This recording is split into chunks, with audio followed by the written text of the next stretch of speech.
제 목소리 들리시죠? 네. 안녕하세요. 반갑습니다.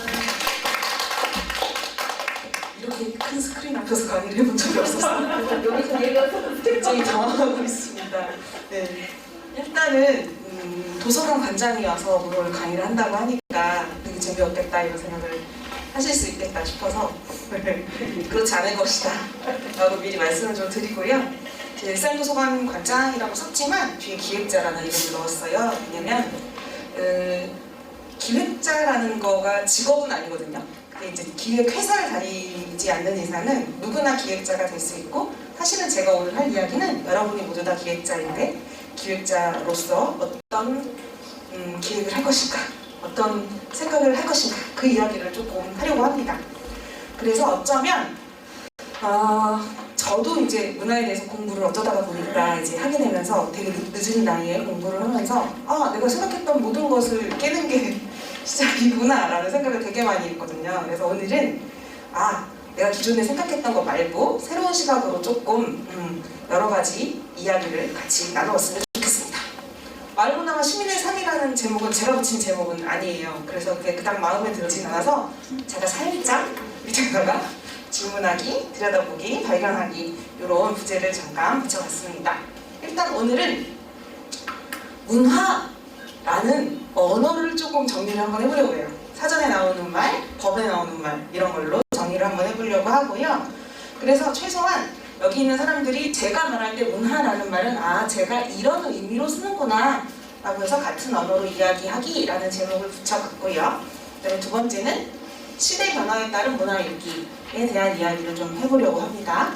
그 다음에 세 번째는 문화적인 관점에서 마을을 어떻게 보면 좋을까? 세 가지 관점 한번 들여다보려고 하고요. 마지막은 마을에서 문화 기획을 어떻게 하면 좋을까에 대한 이야기를 같이 해보려고 합니다. 자료는 사실 볼 게 별로 없어요. 왜냐면 확 줄여가지고 자료를 드린 거기도 하고 화면이 이렇게 큰데 굳이 무슨 자료를. 그래서 자료는 집에 가서 보시고요. 저랑 눈 마주치면서 같이 이야기 나누면서 풀어보도록 하겠습니다. 제가 되게 욕심껏 강의 자료를 준비를 해서 후루룩 넘어가는 부분도 있고 조금 이야기가 될 부분도 있어요. 그래서 같이 메모를 또 해두셨다가 이따가 질문을 하셔도 좋고, 중간중간에 궁금한 게 있으면 이야기를 하셔도 좋은데 중간에 너무 질문이 많으면 뒤로 훅 넘어가지 않으니까 잘 메모해 두셨다가 한꺼번에 질의응답하는 시간 가질게요. 첫 번째는 문화란 무엇인가? A입니다. 자, 문화란 무엇인가? 좋은 강사는 혼자 이야기하지 않고 같이 이야기를 나누는 강사입니다. 그래서 질문을 드려볼 거예요. 문화란 뭘까요? 자, 제가 요번이 몇 차 시간이죠? 5차 시간인가 그런 걸로 알고 있어요. 그쵸? 15번째 강의라고요? 14번, 죄송합니다. 14번 동안 여러분이 강의를 들으셨는데 고양시의 지역활동가들은, 저도 고양시 사람이지만 어떻게 대답을 해주실지 궁금합니다. 일단 중요한 건 빨리 말해야 된다는 거예요. 네. 편하게 사는 거. 편하게 사는 게 문화다. 좋습니다. 이런 대답 좋아요. 또 즐기게 사는 거. 재미있게 사는 거, 즐기는 거. 또 여유한 것. 네? 익숙한 것. 또 여유롭게 사는 것. 여유롭게 사는 것. 개성이 문화다. 네. 또 공감대. 공감대. 네, 좋아요. 이렇게 막말하는 거예요 지금. 아무것도 생각나는 대로 얘기하는 거예요. 네. 그럼 정답을 좀 그 다음 페이지에 나올 거니까 정답인지 아닌지는 모르겠으나 문화란? 막연한. 문화란 막연한. 막연하다. 막연한 것이 문화다. 가장 정답인데요. 또 지금 말씀하신 게 사실은 다 정답입니다만 또 생활 속의 발견. 생활 속의 발견. 아까 잠깐 힌트를 준 것 같은 느낌이 있어서 좋습니다. 네, 좋아요. 또 자, 즐기는 거. 여가를 즐기는 것이 문화다. 네. 박물관도 가고 음악회도 가고 그런 걸 저는 문화라고 생각해요. 미술관 뭐 이런 데 가는 것을 문화라고 생각한다. 솔직히 말해서 우리는 문화하면 어떤 말이 같이 떠오르세요? 예술. 그렇죠. 문화를 떠올리면 예술이 떠올려요. 그럼 예술은 또 뭘까요? 문화. 자기 표현. 헷갈리기 시작하잖아요. 그쵸? 왜냐면 우리나라만 문화와 예술을 섞어서 쓰는 혼용어를 쓰고 있어요. 다른 나라에서는 다 문화와 예술을 분리해서 쓰고 있는데 그게 이제 역사적인 이유가 있어요. 오늘 그 얘기를 이따가 시간 나오면 하도록 하고요. 고양이 문화재단이 있는 거 아시죠? 고향 문화재단이잖아요. 그럼 고향 문화재단에서는 뭘 할까요? 공연을 하죠. 네. 공연을 딱 떠올려요. 그러니까 많은 사람들이 문화하면 예술, 공연 이런 걸 떠올려요. 제가 여기다 펼쳐놓고 이걸 대답하면 안 될 것 같아요. 그러니까 여가 뭐 이런 얘기들을 하기 시작하지만 사실 우리 머릿속에 문화하면 어떤 예술 행위를 즐기는 것을 문화로 생각하고 있는 경우가 많죠. 그런데 조금 다르게 이야기를 전개해 보려고 합니다. 일단 제가 한 말은 아니고요. 이 이야기를 문화란 이거야 라고 레이먼드 윌리엄스라는 사람이 1983년에 정리를 했어요. 첫 번째는 어원을 찾아가면 경작, 양육을 의미하는 말에서 유래가 됐고요. 그 다음에 두 번째는 정제된 형태의 의식으로 지칭되면 예술과 동의어. 우리가 제일 많이 하는 말이죠. 예를 들면 오늘 뮤지컬을 보고 왔어. 그러면 나 오늘 문화생활하고 왔어. 그렇게 얘기하죠. 네. 그게 예술과 동의어로 이제 해석을 하는 거죠. 계몽주의 관점에서 교양을 의미, 문화적인 사람, 문화인 이런 표현을 할 때 뭔가 비문화인이 있어야지 문화인이 있는 거잖아요. 그쵸? 그래서 어떤 교양을 의미하기도 해요. 하지만 문화는 삶의 방식으로 이야기를 하기도 하고 의미를 만드는 실천으로 이야기를 합니다. 제가 오늘 말하려고 하는 건 두 가지예요. 네. 조금 더 뒤에 나올 거니까요. 네. 그러면 예술은 또 뭘까? 그리스 어원은 테크네, 라틴 어원은 아르스를 의미해서 숙련된 기술 또는 인공적인 기술을 의미한대요. 두 번째는 장인들이 제공하기 위해 심리적인 기술을 위한 기술학의 교환을 활동. 아까 얘기했던 문화랑 비슷한 거죠. 나 오늘 예술하고 왔어. 뭐 영화관 갔다 오거나 미술관 가서 관람을 하고 오면 그런 걸 하죠. 내가 어디 가서 그림 그리고 오면 나 오늘 예술하고 왔어. 이렇게 얘기를 하는 그런 의미가 2번에 해당된다고 볼 수가 있겠어요. 그런데 대상, 환경, 경험을 창조하는 과정에서 기술과 상상력을 동원 발휘하는 인간의 활동, 무슨 말이지? 기술과 외계물이나 제작물의 형태에 따라 범주된 몇 가지 표현 양식. 여기서 중요한 건 얘랑 다르구나 인 거예요. 어떤 우리 삶을 총체적인 의미를 문화라고 한다면 예술은 인간의 어떤 행위 혹은 그 결과물을 말하는 것이구나 라는 걸 알 수가 있죠. 이거는 약간 사전적으로 정리된 의미라고 보시면 될 것 같아요. 진짜로 법을 볼게요. 우리나라에 문화기본법이 있어요. 모르셨죠? 네, 2021년에부터 시작됐어요. 물론 그 전부터 1900년도부터 계속 개정이 되면서 실제로 완성이 된 건 작년에 라고 보시면 될 것 같아요. 그럼 문화기본법에는 문화가 뭘로 정의되어 있을까를 보면 되죠. 제가 강의를 할 때 제일 많이 쓰는 방법 중에 하나는 사전을 찾아보는 거 하고요. 그 다음에는 법을 보는 거예요. 그 법을 그냥 막 만들진 않거든요. 그 어원을 찾고 그것에 기초해서 법을 만들기 때문에 가장 우리가 기본적으로 쓰는 말에 가장 근접한 이야기가 거기 나와 있더라고요. 사전하고 법을 보면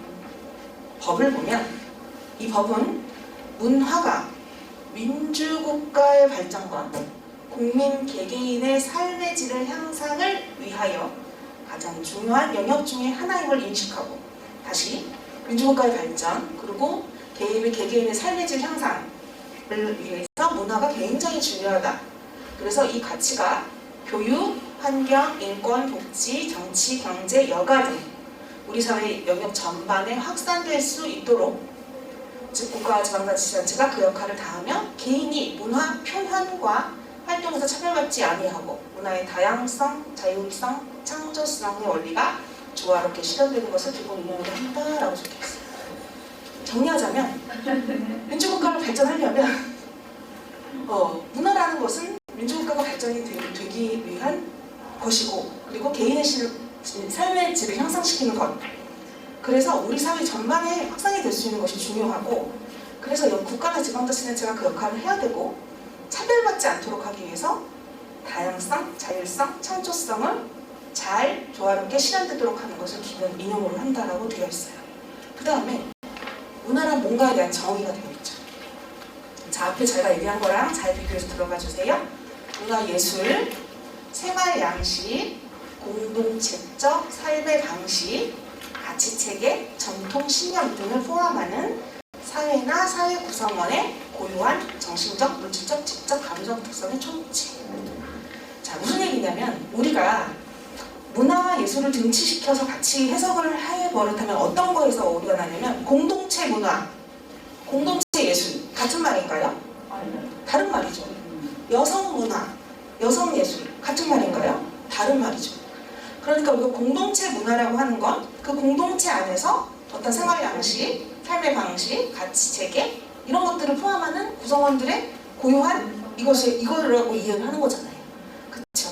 그러니까 사실은 문화라는 건 우리가 자고 일어나고 먹고 하는 모든 것들의 총체라고 이야기를 하고 싶고요. 실제 제가 거짓말하는 게 아니라 법에도 그렇게 정의가 되어 있다는 거죠.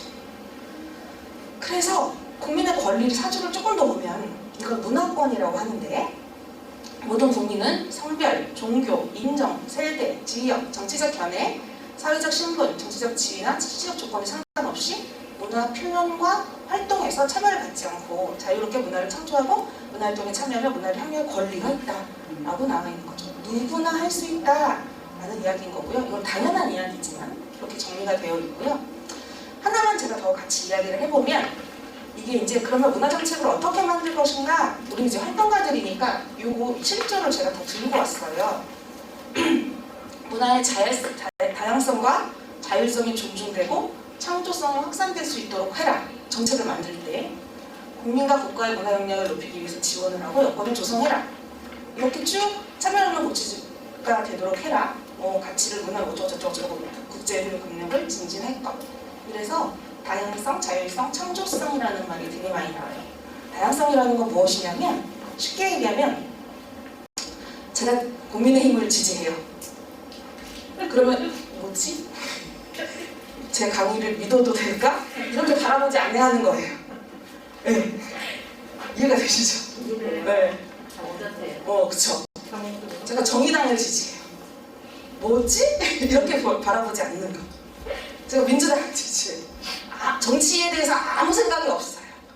아휴, 쟤를 어떻게 하면 좋니? 이런 게 아니고, 그 사람은 어떤 정당을 지지하든 그것을 다양한 것을 인정하는 거예요. 이게 굉장히 중요한 게 뭐냐면, 우리가 잘 나가다가 선거 때가 되면 동네에서 착 달라지잖아요. 네.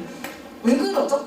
라고 생각하면 우리 같이 살다가도, 물론 당연히 같이 사는 사람하고도 정치적 견해가 다를 수 있어요. 그건 견해의 다름이고 문화의 차이이지 그것이 차별의 대상이거나 이렇게 늘 세분을 뜨고 볼 일은 아니다라는 얘기고요. 자율성은 뭐냐면 이것은 이것이고 모두 다 옳아라고 하는 것이 아니라 자기 스스로 자기가 무엇인가를 할 수 있도록 하는 것이 자율성이에요. 그래서 저는 어떤 데서 똑같은 키트 놓고 똑같이 뭘 만드는 행위를 하는 걸 별로 좋아하지 않아요. 네. 아이들은 똑같은 키트를 주고 똑같은 걸 줘도 지네 맘대로 막 만들잖아요. 그럼 선생님이 이걸 이렇게 하면 안 되고 이렇게 한단 말이죠. 근데 그것이 아니라 사실은 자기가 마음껏 하도록 하는 것이 자율성이고, 그래야 창조성이 나와요. 그것에 대한 이야기들을 여기 문화기본법에서 하고 있는 거죠. 조금 더 가볼게요. 똑같은 게 또 똑같더라. 자, 그러면 다시 문화란 무엇인가를 한번 정리를 해보자면, 이건 제가 정리한 건 아니고 이건 노무현 정부 때, 아니 노무현 정부 때다. 문재인 정부 때 정리한 문화에 대한 개념이에요. 문재인 정부? 또 이렇게 생각하실 수 있는데, 이거의 기초를 다진 건 박근혜 정부 때부터예요. 네. 그러니까 문화라는 것은 사실은 그 정치권의 경계가 되게 모호해할 수밖에 없어요. 삶에 대한 거기 때문에. 그래서 사람에 있는 문화 자치 시대를 열겠다라는 이야기를 했고, 이것이 아까 말했던 자율성, 다양성, 창조성을 바탕으로 하겠다는 거죠. 이건 뭐냐면 우리가 문화 하면 K-팝 이런 어떤 콘텐츠, 무슨 축제 이런 콘텐츠 중심이 아니고 사람의 삶을 중심으로 문화를 들여다보겠다라는 것이에요. 이것이 사람이 있는 문화 자치 시대. 근데 이 자치라는 말이 또 들어왔어요. 자치라는 건 뭐죠? 저보다 더 잘 아시겠지만 스스로 우리가 무엇을 한다라는 거잖아요. 그것이 무엇을 바탕이에요? 자율성, 다양성, 창의성을 바탕이에요. 그래서 지역문화, 생활문화라는 말이 등장을 합니다. 무슨 얘기냐면 국가가 모든 것을 틀어지고 국민들이 어떻게 살고 어떤 것을 문화예술을 즐기고 어떤 삶의 방식을 갖고 이렇게 했던 것. 뭉치면 살고 흩어지면 죽는다. 이런 시대를 살았던 우리가 아니 생각이 다 다를 수 있어. 그게 사실은 맞았어. 이게 공동체야. 어려운 때는 우리가 어떤 것으로 하나로 합의가 되는 것이 되게 중요하지만 그렇지 않아도 괜찮아. 민주주의의 기본은 다수결이다. 그러니까 다수결로 손든 사람이 한 사람이 더 많으면 무조건 따라야 한다. 이 개념도 내려놓자. 생각이 다 다를 수 있어. 당연히 솔직히 다르지 않나요? 같은 뱃속에 나온 애들도 다 다르고 같이 사는 사람도 다르고 다 다른데 그 다르다라는 것을 전제해서 시작을 하는 거죠. 그런데 그것을 그러니까 스스로 자치를 만드는 것이 사람이 있는 문화라는 얘기인 거고요. 그래서 콘텐츠가 아니라 사람의 삶을 들여다보자라는 말이 스스로 자기가 만들어가는 것을 자율성, 창의성, 창조성에 의해서 하는데 여기서 되게 중요한 포인트가 뭐냐면 이게 어디서 해라? 지역에서. 네.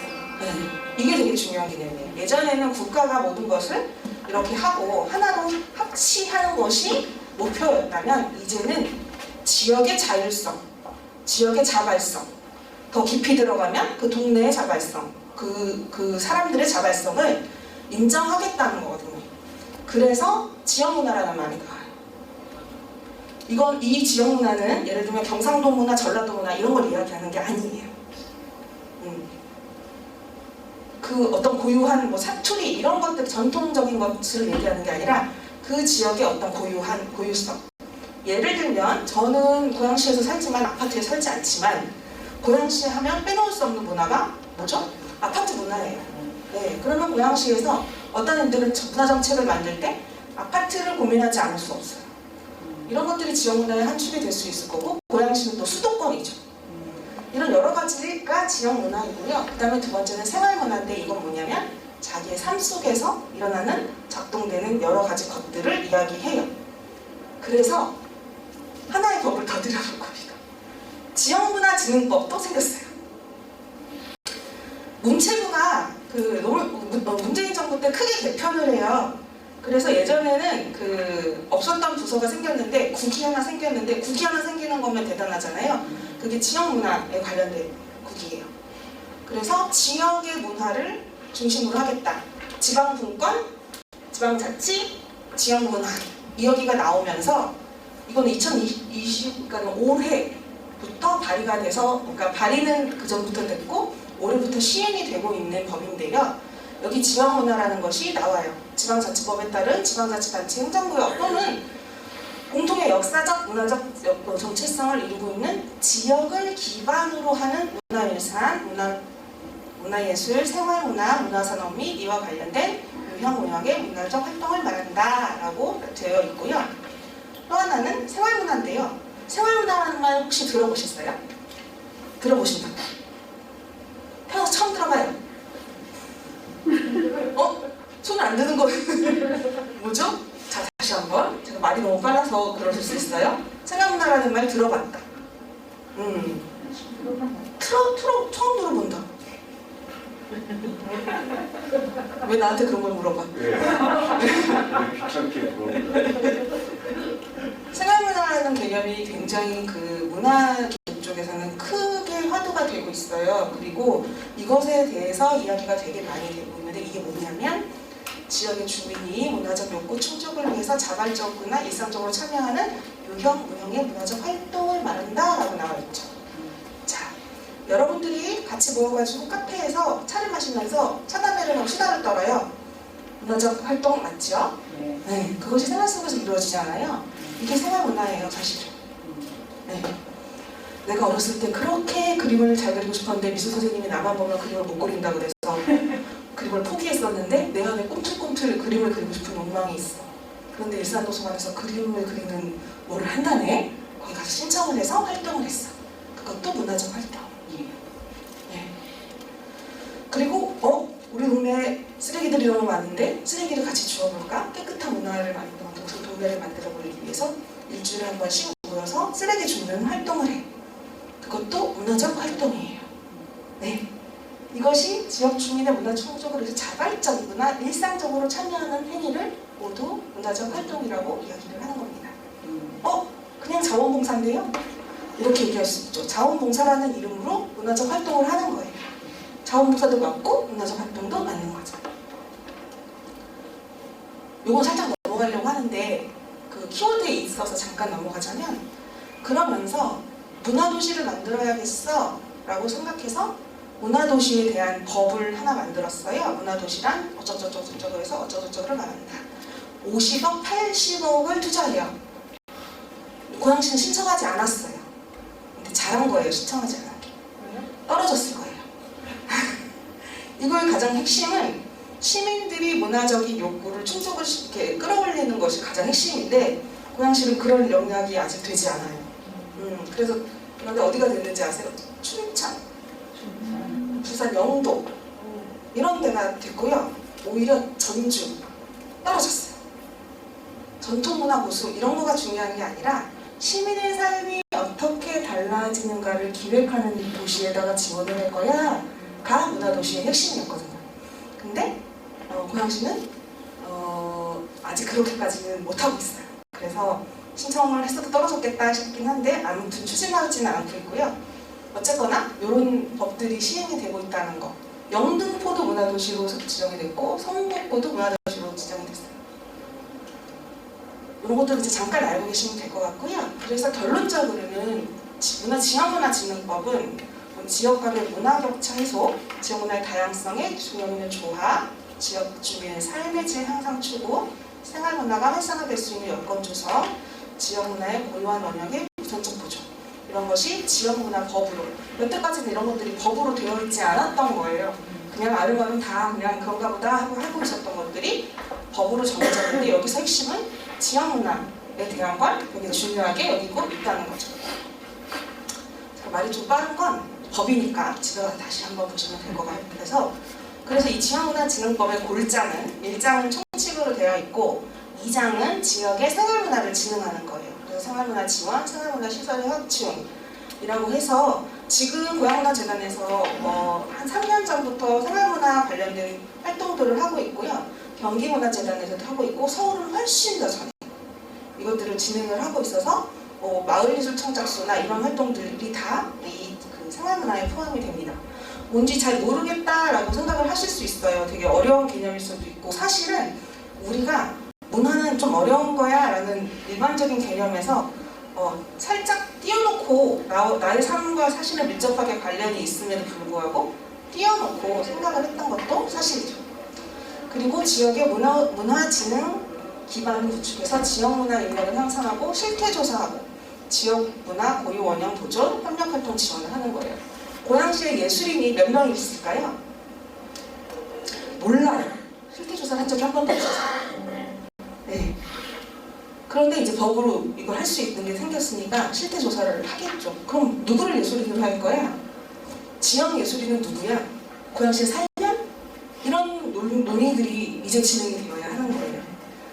이게 서울은 이미 논의가 어느 정도 진행이 됐는데 예를 들면 서울에 살면 서울 예술인 아니고요. 서울에서 활동하면 그것을 인정을 해야 된다라고 하고 있죠. 네. 그리고 아무튼 그런 식으로 좀 정리가 돼가고 있는 거죠. 그 다음에 아까 말했던 제4장 문화도시 문화지정 지원 5장이 지역문화재단 설립인데 여태까지는 문화재단 설립에 대한 법이 없었어요. 국가에. 네. 이제서야 생긴 거예요. 그래서 지역문화재단, 지역문화예술이 지역문화진흥기금 조성을 법상에서 정리를 조금 했습니다. 쭉 한번 정리를 하자면 문화란 담론을 이야기하자면 시대 변화를 읽어내는 것이 매우 중요하다라는 게 저의 생각이고 그래서 문화라는 것을 바라보는 시각의 변화가 필요한데 이것이 누구의 시각이 옳다, 박미숙의 시각이 옳다, 나의 시각이 그르다가 아니라 우리가 읽어내고 한번 알아보는 것은 매우 중요하다. 그래서 나는 어떤 생각을 갖고 있고 우리는 어떤 생각을 갖고 있는지 한번 이야기를 해보면 좋겠고요. 그 다음에 아까 말했지만 정의는 삶의 방식과 실천을 의미한다. 이것은 어떤 예술과 등치되는 개념이 아니라 우리의 삶의 방식을 문화라고 한다 라고 생각하시면 될 것 같아요. 예를 들면 제가 이제 듣기로는 주민자치회 식구들이 여기 많이 와 있다고 생각하는데 주민자치회 식구들한테 문화본가에서 주민자치회 문화본가에서 뭐 해요? 그러면 축제 기획해요. 이렇게 얘기를 하시는 경우가 많았어요. 고양시는 모르겠고 제가 김포에 가서 강의를 했는데 김포에서 그렇게 얘기를 하더라고요. 축제만이 문화가 아니다. 라는 거는 오늘 꼭 기억을 해주셨으면 좋겠어요. 우리 삶의 하루하루의 삶 이런 것들이 문화적인 의미구나 라고 생각을 해주셨으면 좋겠고 저희 말이 아니라 법에도 무슨 법치국가라고 막 이렇게 주장을 하고 싶은 건 아니지만 많은 사람들이 논의와 고민 끝에 정리되어 있는 문구들은 그러하다. 그래서 문화일기를 통해서 언어적으로 한번 우리는 정리를 할 필요가 있다. 최소한 여기 모인 분들은 문화라는 개념이 살짝 내가 정확하게 말로 표현하기는 어렵지만 이런 개념이구나 라는 것들을 같이 공유는 할 수 있겠다 라는 거고요. 저는 여기서는 관점은 지역문화를 중심으로 좀 들여다봤으면 좋겠다. 크게는 경기도, 또 좁게는 고양시, 더 좁다 넓다를 얘기하는 거지만 우리 동네, 우리 마을 그렇게 지역문화를 중심으로 좀 봤으면 좋겠다라는 생각이고 이것이 시민들의 일상과 자발성을 중심으로 이렇게 생각하면 너무 멋있는 말이잖아요. 시민들의 일상, 자발성 그걸 어떻게 자 오늘은 배웠어. 그렇지 문화란 이런 거야. 시민들의 자발성과 일상이 중요해. 자 돌아갔어. 어떻게? 잘 어떡할까? 축제가 아니래. 어떡하지? 이제 이런 생각들을 하시게 될 것 같은데요. 저는 요거부터 시작해야 된다고 생각해요. 이 의문부로. 우리가 기존에 생각하고 있었던 것이 아닐 수도 있다라는 거. 그럼 그 다음엔 어떡하지? 그건 이제부터 같이 해보면 되죠.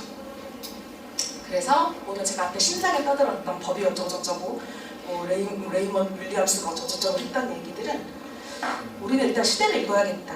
문화라는 말이 어떻게 달라졌는지를 읽어내야겠다. 요거는 오늘 강의에서 할 거예요.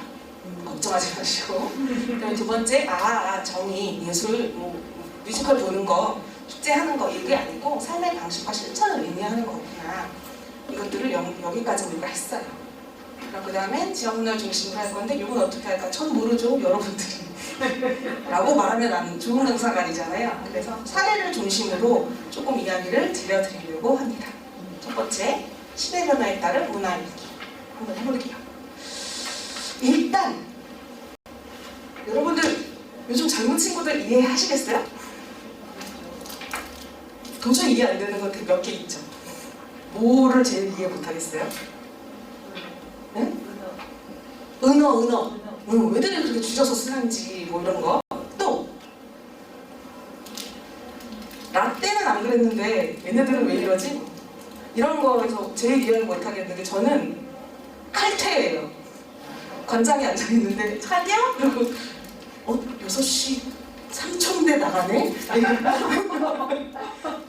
1분은 더 있다 가야 되는 거 아닌가? 이런 생각 잠깐 하면서 아니지 이렇게 3초, 4초에 나가더라고요. 네. 그러려면 5분 전부터 준비하고 있어야 되는데 이런 생각을 하게 되는 거죠. 이렇게 우리가 이게 이집트부터 그랬다잖아요. 요즘 젊은 것들은 왜 그런지 모르겠다. 이집트 고문에 써있다고 해요. 시대가 바뀌었어요. 어떻게 바뀌었냐? 좋게 바뀌었냐? 나쁘게 바뀌었냐? 그건 난 잘 모르겠어요. 하지만 예전에는 국가 중심주의였어요. 네. 제가 초등학교 때 항상 뭐랬냐면 이렇게 딱 학교에 들어가면 걷기 대학 경례를 하고 나는 자랑스러운 태국 옆에 이렇게 쭉 외우고 외국가 사절 외우고 태극기 건공감리 사이즈 외워서 그림을 그리면 굉장히 우수한 학생이었죠. 네. 국가 중심주의였고 사실은 아직도 이런 성향이 우리한테 굉장히 많이 남아있어요. 그래서 왜 그러냐면 우리 그렇게 배웠어요. 학교에서 배웠고 집에서도 그렇게 배웠어요. 대통령 한 분이 제가 초등학교 때 돌아가셨는데 온 세상이 망하는 줄 알았어요. 대통령이 죽으면 세상이 망하는 거라고 생각했어요. 그럼 저는 엄청 웃었죠. 세상이 망하는데 안 웃으면. 네. 그랬어요. 네. 네. 그러니까 이게 국가 중심주의가 우리한테 아직도 있어요. 네, 여전히. 왜? 우린 그렇게 배웠어요. 근면자조 협동 배웠잖아요. 그래서 협정하지 않고 난 안 해? 그런 애들을 이해를 못 하겠는. 살 수밖에 없어요. 우리는. 그것이 나쁘다가 아니라 우리는 그렇게 배웠고 그런 시대를 살아왔어요. 젊었을 때. 권위와 복종이 중요했죠. 권위가 나쁜 말로 쓰인다고만 생각하진 않아요. 권위가 있어야 해요. 네, 그쵸. 어떤 짱은 권위가 있어야 합니다. 하지만 그것이 되게 매우 중요했던 시대를 살았고요. 일과 일상이 분리되었죠. 네, 일과 일상이 분리된 삶을 살았고 사랑과 예술이 분리된 삶을 살아왔어요. 일과 일상이 분리가 돼서 어떻게 됐냐면 다 일만 했죠.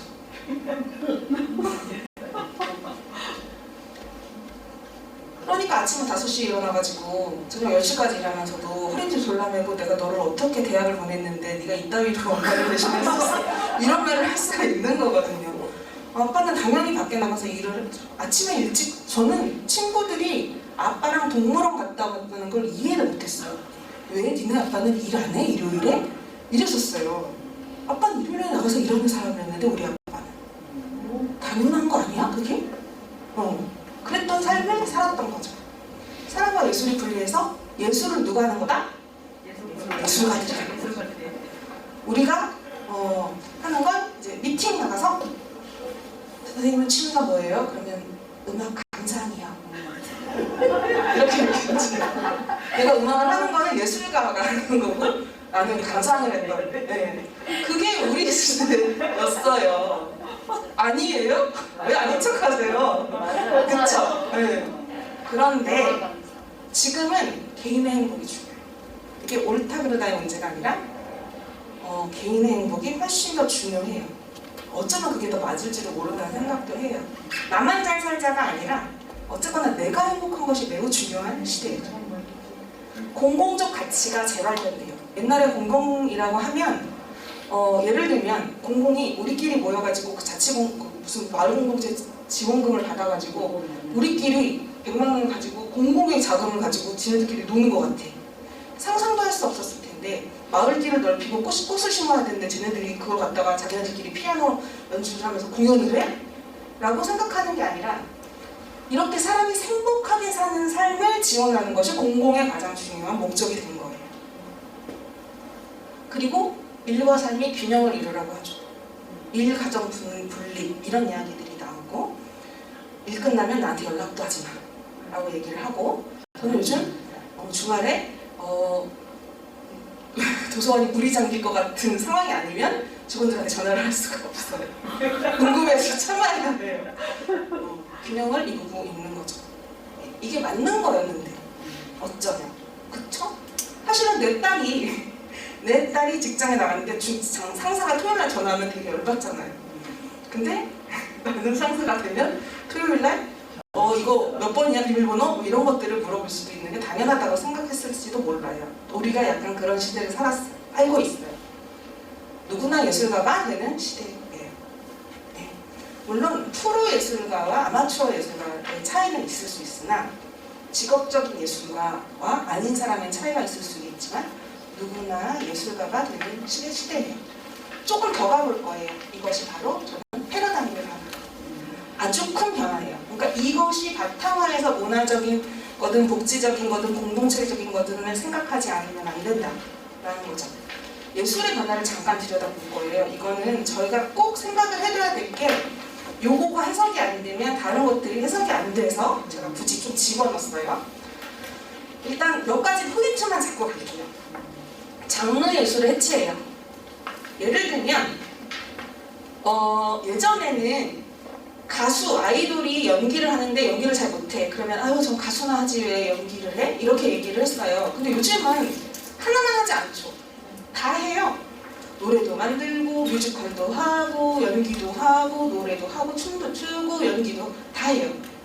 그런 걸 당연하다고 여기기도 하고 그런 것들이 뭐 하기도 해요. 그리고 이게 미술이야 음악이야 미술이야 뭐야 이렇게 뭔가 융복합이라는 말이 굉장히 많이 나오면서 어떤 하나로 특정할 수 없는 예술 장르들이 굉장히 많이 나와요.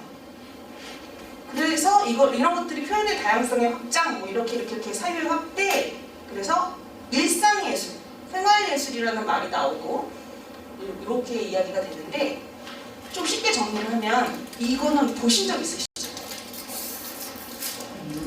듀샹이라는 굉장히 유명한 미술가가 무슨 짓을 했냐면 1917년에 변기를 하나 사다가 자기 이름이 아니고 알미추라는 이름으로 응시를 한 거예요. 독립예술가들의 전시를 해주는데 그래서 누구라도 참여해 젊은 예술가들 다 참여해라고 해놓고 그 위원회에서 도저히 저 소변기를 놓을 수가 없다.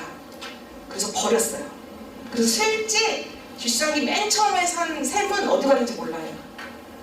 그리고 나중에 듀샹이 이거 내가 한 건데 알미추는 가명이었어. 해서 난리가 나죠. 미술계. 이런 말을 해요.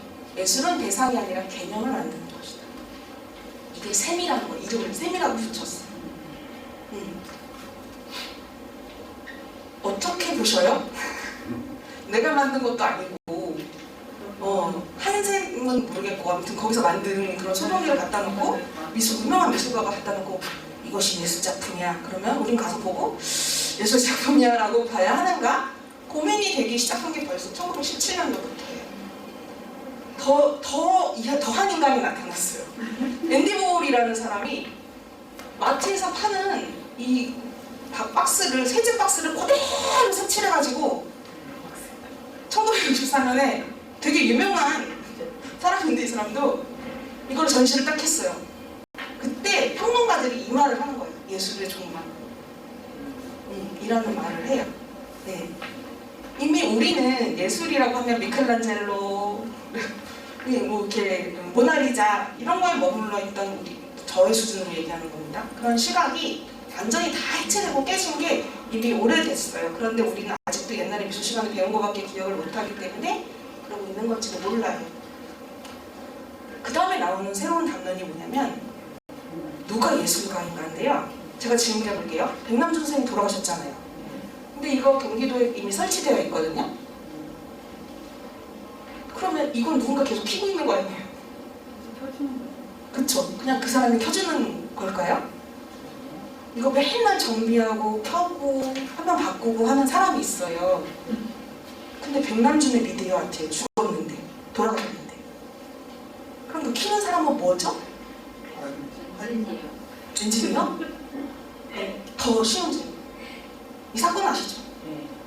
조영남 사건. 네. 화초. 혹시 모르시는 분들이 있어 잠깐 설명하자면 조영남이 화초를 그렸어요. 이게 어마어마하게 3천만 원인가 팔렸어요. 팔렸는데 나중에 알고 봤더니 본인이 그림이 아닌 거예요. 송기창이라는 다른 화가가 그린 거예요. 근데 조영남이 아니 무슨 소리야 내 아이디어야. 그러니까 이건 내 작품이야. 라고 그 사람한테 10만 원 줬어요. 네. 근데 난리가 났어요. 누가 이겼대요? 조영남이 이겼어요. 어떻게 생각하세요? 맞다고 생각했어요. 왜요? 정말로 저기 직접 작업한 사람의 아이디어가 아니잖아요. 예술에서는 아이디어가 가장 중요한 것 같아요. 개념이. 예술은 개념 아이디어가 중요하기 때문이다. 나는 이해할 수 없다. 고개를 막 저으셨어요. 왜요?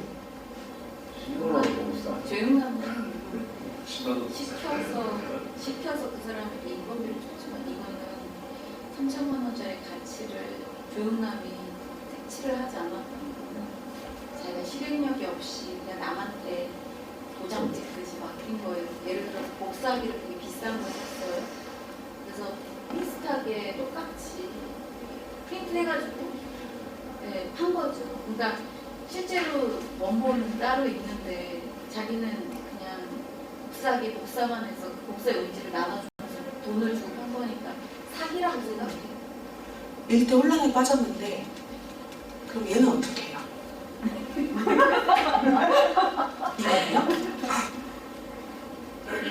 우리가 막 너무 혼란스러움에 빠지는 거예요. 조용남을 만나면서. 조용남은 당연히 무슨 소리야?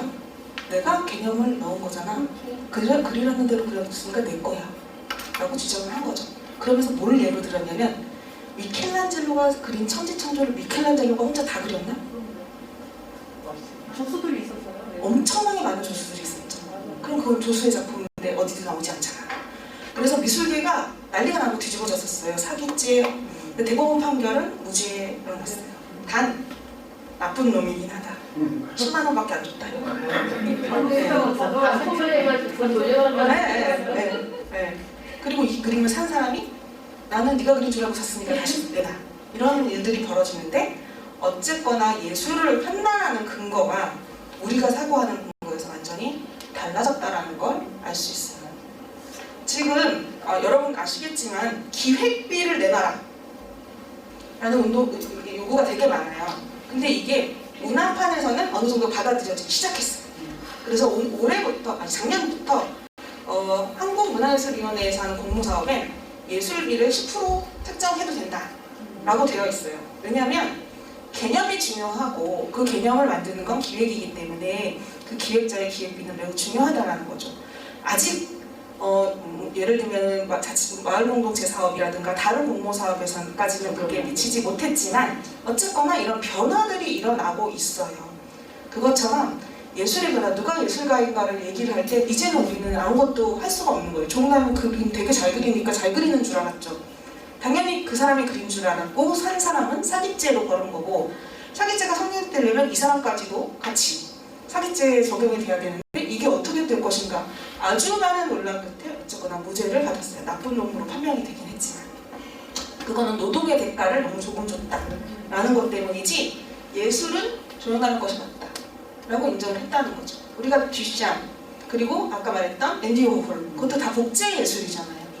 이런 세대에 우리가 살고 있는 거거든요. 사실은 그런 세대에 살고 있다는 걸 인정을 하고 이 변화의 흐름에 우리가 무엇을 중심으로 사고할 것인가는 결과물이 아니라는 것도 알 수가 있어요.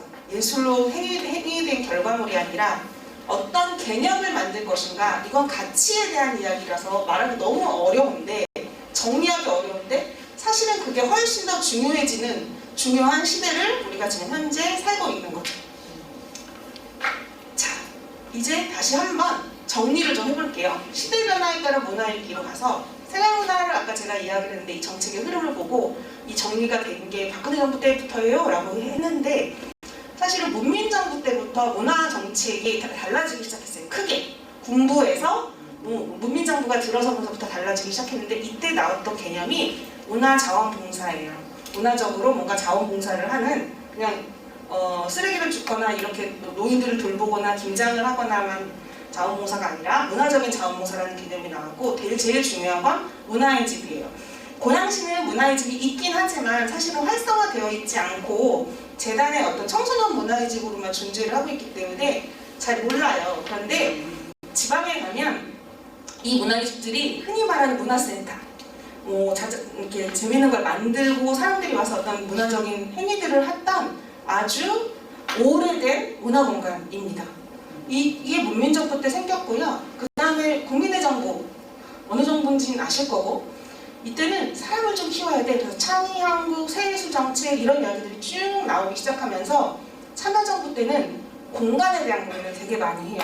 그래서 이 참여정부 때 기억나시는 분들이 있을지 모르겠지만 기저귀 도서관, 작은 도서관 이런 것들을 굉장히 활발하게 만들어서 시민들한테 가까운 곳에 문화공간을 만드는 이런 것들에 굉장히 주력을 해서 정부가 일을 했고요. 그 다음에 이명박 정부 때부터는 이제 사람들이 아까도 잠깐 말했지만 취미가 뭐예요? 라고 했을 때 음악 감상이요가 아니라 내가 음악을 해야 돼. 기타를 배우고 드럼을 치고 이런 어떤 동호회들을 많이 만들고 그림을 그리고 싶어서 그림을 동호회를 만들고 사이클 동호회를 만들고 요즘은 동호회 하면 엄청나게 많죠. 네, 그게 산업이 될 정도로 많거든요. 네. 근데 예전에 조기축구회를 빼놓고는 동호회를 생각하기가 어려웠는데 이때부터 아마추어 동호회들이 굉장히 많이 생기기 시작했는데 이거는 정책적인 의미도 있고요. 시민들이 이런 것들을 하면서 되게 이런 것들이 재밌고 중요한 거네 라는 걸 인식하기 시작한 거죠. 그래서 이게 되게 많았고요. 생활문화 공동체 만들기가 이명박 정부 때 나온 이야기예요. 근데 박근혜 정부 때 어떤 거냐면 기억나세요? 박근혜 정부하고 문화 딱 연결하면 어떤 단어가 떠오르실 텐데 문화가 있는 날. 네. 매달 마지막 수요일은 문화가 있는 날. 이 말이 굉장히 폭력적으로 그때는 들렸는데 폭력적으로 들렸죠. 왜 마지막 수요일만 문화가 있어야 돼? 나머지 문화가 없고 이런 얘기로 했지만 그때 정책의 근간은 사실은 일상의 문화를 중요하게 여기기 시작한 거예요. 이거는 이 정부가 중심이 아니라 시민이 이미 변했어요. 이런 경험들을 통해서. 그래서 취향 공동체라는 말이야. 들어보셨죠? 취향 공동체. 같은 것을 취향을 가진 사람들이 공동체를 만들고 그 다음에 문화자원봉사 공동체라는 말도 있고 지역마다 마을마다 축제를 해서 많이 만들기 시작한 것이 정책의 흐름이에요. 이게 쭉 와서 문재인 정부 때 정리가 좀 됐는데 생활문화 공동체라는 말이 나오고 고양시에 생활문화센터가 4군데 있습니다. 생활문화센터가 있고요. 생활문화 동아리라는 것들이 만들어지고 문화자원봉사 그대로 있고 생활문화 축제라는 말들이 많아져요. 제가 아까 잠깐 말씀드렸어요. 생활문화, 지역문화라는 말들이 우리 말 속에나 생활 속으로 쑥 들어오기 시작한 게 얼마 되지 않았어요. 그랬다 뿐이지 실제로는 이런 흐름을 갖고 있는 거고 그러면 윤석열 정부 때는 어떻게 될까? 이게 다 무너질까? 그렇지 않을 거예요. 네, 이미 일단 시민들이 달라졌어요. 시민들이 달라져서 이제는 내가 사람들하고 같이 독서 토론을 하고 이런 행위가 단순히 나의 개인의 행위가 아니라 공동체 행위라는 걸 인식을 하고 있어요. 네, 그렇죠. 마을 사람들하고 같이 모여서 꽃꽂이하고 이런 것들을 하는 행위가 그런 거라는 걸 알고 있어요. 옛날에는 혼자서 이렇게 쓰레기 줍는 활동을 했는데 마을 사람들끼리 모여서 같이 쓰레기 줍는 활동을 지속적으로 꾸준히 하는 것이 이런 문화적인 행위라는 걸 사람들이 알게 됐어요. 그렇기 때문에 이게 좀 달라질 거예요. 단순히 취미 활동이 아니라 공공의 활동을 시민들이 하는 거죠. 사실은 그런 거잖아요. 그렇죠? 그런 것들이 바뀌었다는 거죠. 그래서 이 지역문화라는 건 이런 개념들 안에서 나옵니다. 일단 공공성에 대한 이야기가 나와요. 저는 여기서 공공성과 공공성의 차이가 아닌 건 뭐냐면 구별하기가 너무 애매해졌어요. 그런데 중요한 건 뭐냐면 하나는 맞아요. 어떤 지원을 해요. 독서 동아리 지원 사업을 합니다. 국가가 하고 지자체가 해요. 왜 지네가 좋아서 책임에 돈을 지원해? 라는 말을 하는 사람들이 있어요. 그런데 그렇게 모여서 책을 읽는 행위가 사회적 활동인 거예요. 개인의 활동뿐만이 아니라 사회적 활동으로 인정을 하는 거예요. 그렇기 때문에 지원을 하고 독려를 하는 거죠. 그러면 맨날 지네들끼리만 책 읽는 게 아니라 또 네트워크 하라고 시켜요. 저기도 읽었어? 저기도 읽었어? 저기도 읽었어? 이렇게. 마을 사람들끼리 모여서 뜨개질을 해요. 지원을 해요. 자기네들끼리 좋아서 뜨개질 하는데 왜 지원하지? 이런 이야기를 하는 사람들이 있고 앞으로 그런 얘기가 나올 거예요. 분명히. 그런데 이미 모이는 것 자체가 사회적 활동이에요. 네. 그런데 맨날 지네들끼리만 뜨개질하고 예쁜 거 가방 만들었다면 지원을 더 이상 하면 안 되죠. 사회적 활동의 범위를 더 넓혀 나가는 과정이 필요하죠. 그래서 핀란드의 뜨개 마을이라는 게 있잖아요. 한 할머니가 너무 동네가 꼴보기 싫다고 뜨개질을 하기 시작했는데 그거를 자기 옆집에다 붙이고 그랬는데 마을 사람들이 모두 다 뜨개질을 해서 뜨개로 장식을 한 그런 마을의 이야기가 있거든요. 그 가능성을 보고 지원을 하는 거죠. 그리고 시민성이 당연히 있고요. 지역성은 아까 얘기했고요. 마을성이 있는 거고 일상이 있는 거고 자율성, 지속성, 대안성, 예술성, 공동체성 이런 것들이 지역 문화 안에 포함이 된다는 거죠. 자, 여태까지는 개념에 대한 이야기를 쭉 했습니다. 문화란 무엇이고 그리고 시대적인 변화에 따라서 문화는 어떻게 해석을 되고 읽어야 될까라는 얘기를 했어요. 이게 좋은 강의는 1 더하기 1은 귀요미 아니고 2 이런 걸 가르쳐주는 게 좋은 강의가 아닙니다. 죄송합니다. 저 당황하셨어. 다시 천천히 해보면 1 더하기 1은 뭐죠? 1 더하기 1은 귀요미가 될 수도 있고 2가 될 수도 있고 또 11이 될 수도 있고, 이걸 말하고 싶은 게 제 강의의 핵심입니다. 네. 수학적인 의미로 1 더하기 1은 2가 맞지만 문화적인 해석으로 1 더하기 1은 모든 게 될 수가 있다라고 11이 될 수도 있고 물방울 하나에다 하나 더하면 1이잖아. 그쵸. 이렇게 될 수도 있고 그런 다양한 개념적 해석이 들어가는 게 문화적인 해석이다 라는 이야기를 이 간단한 이야기를 앞에 쫙 한 겁니다. 그럼 지금부터는 제가 사실은 솔직히 되게 갈등을 많이 했어요. 사례를 되도록이면 빼고 싶었어요. 사례를 빼고 특히 그 당시 사례는 안 넣고 싶었고 이게 되면 저게 이 강의의 핵심인가 보다. 그래서 그거를 이렇게 가져가려고 하는 경우가 되게 많은데 오늘 하고 싶은 얘기 핵심은 그건 아니거든요. 그래서 제가 지금부터 보여드리는 사례는 개념을 해석하기 위한 사례를 보셔야 합니다. 결국은 망한 사례도 되게 많이 있어요. 네. 마을에 대해서 저 이제 이렇게 문화적으로는 어떤 맥락에서 마을을 들여다보느냐. 첫 번째는 사람이 사는 곳이다 라는 의미입니다.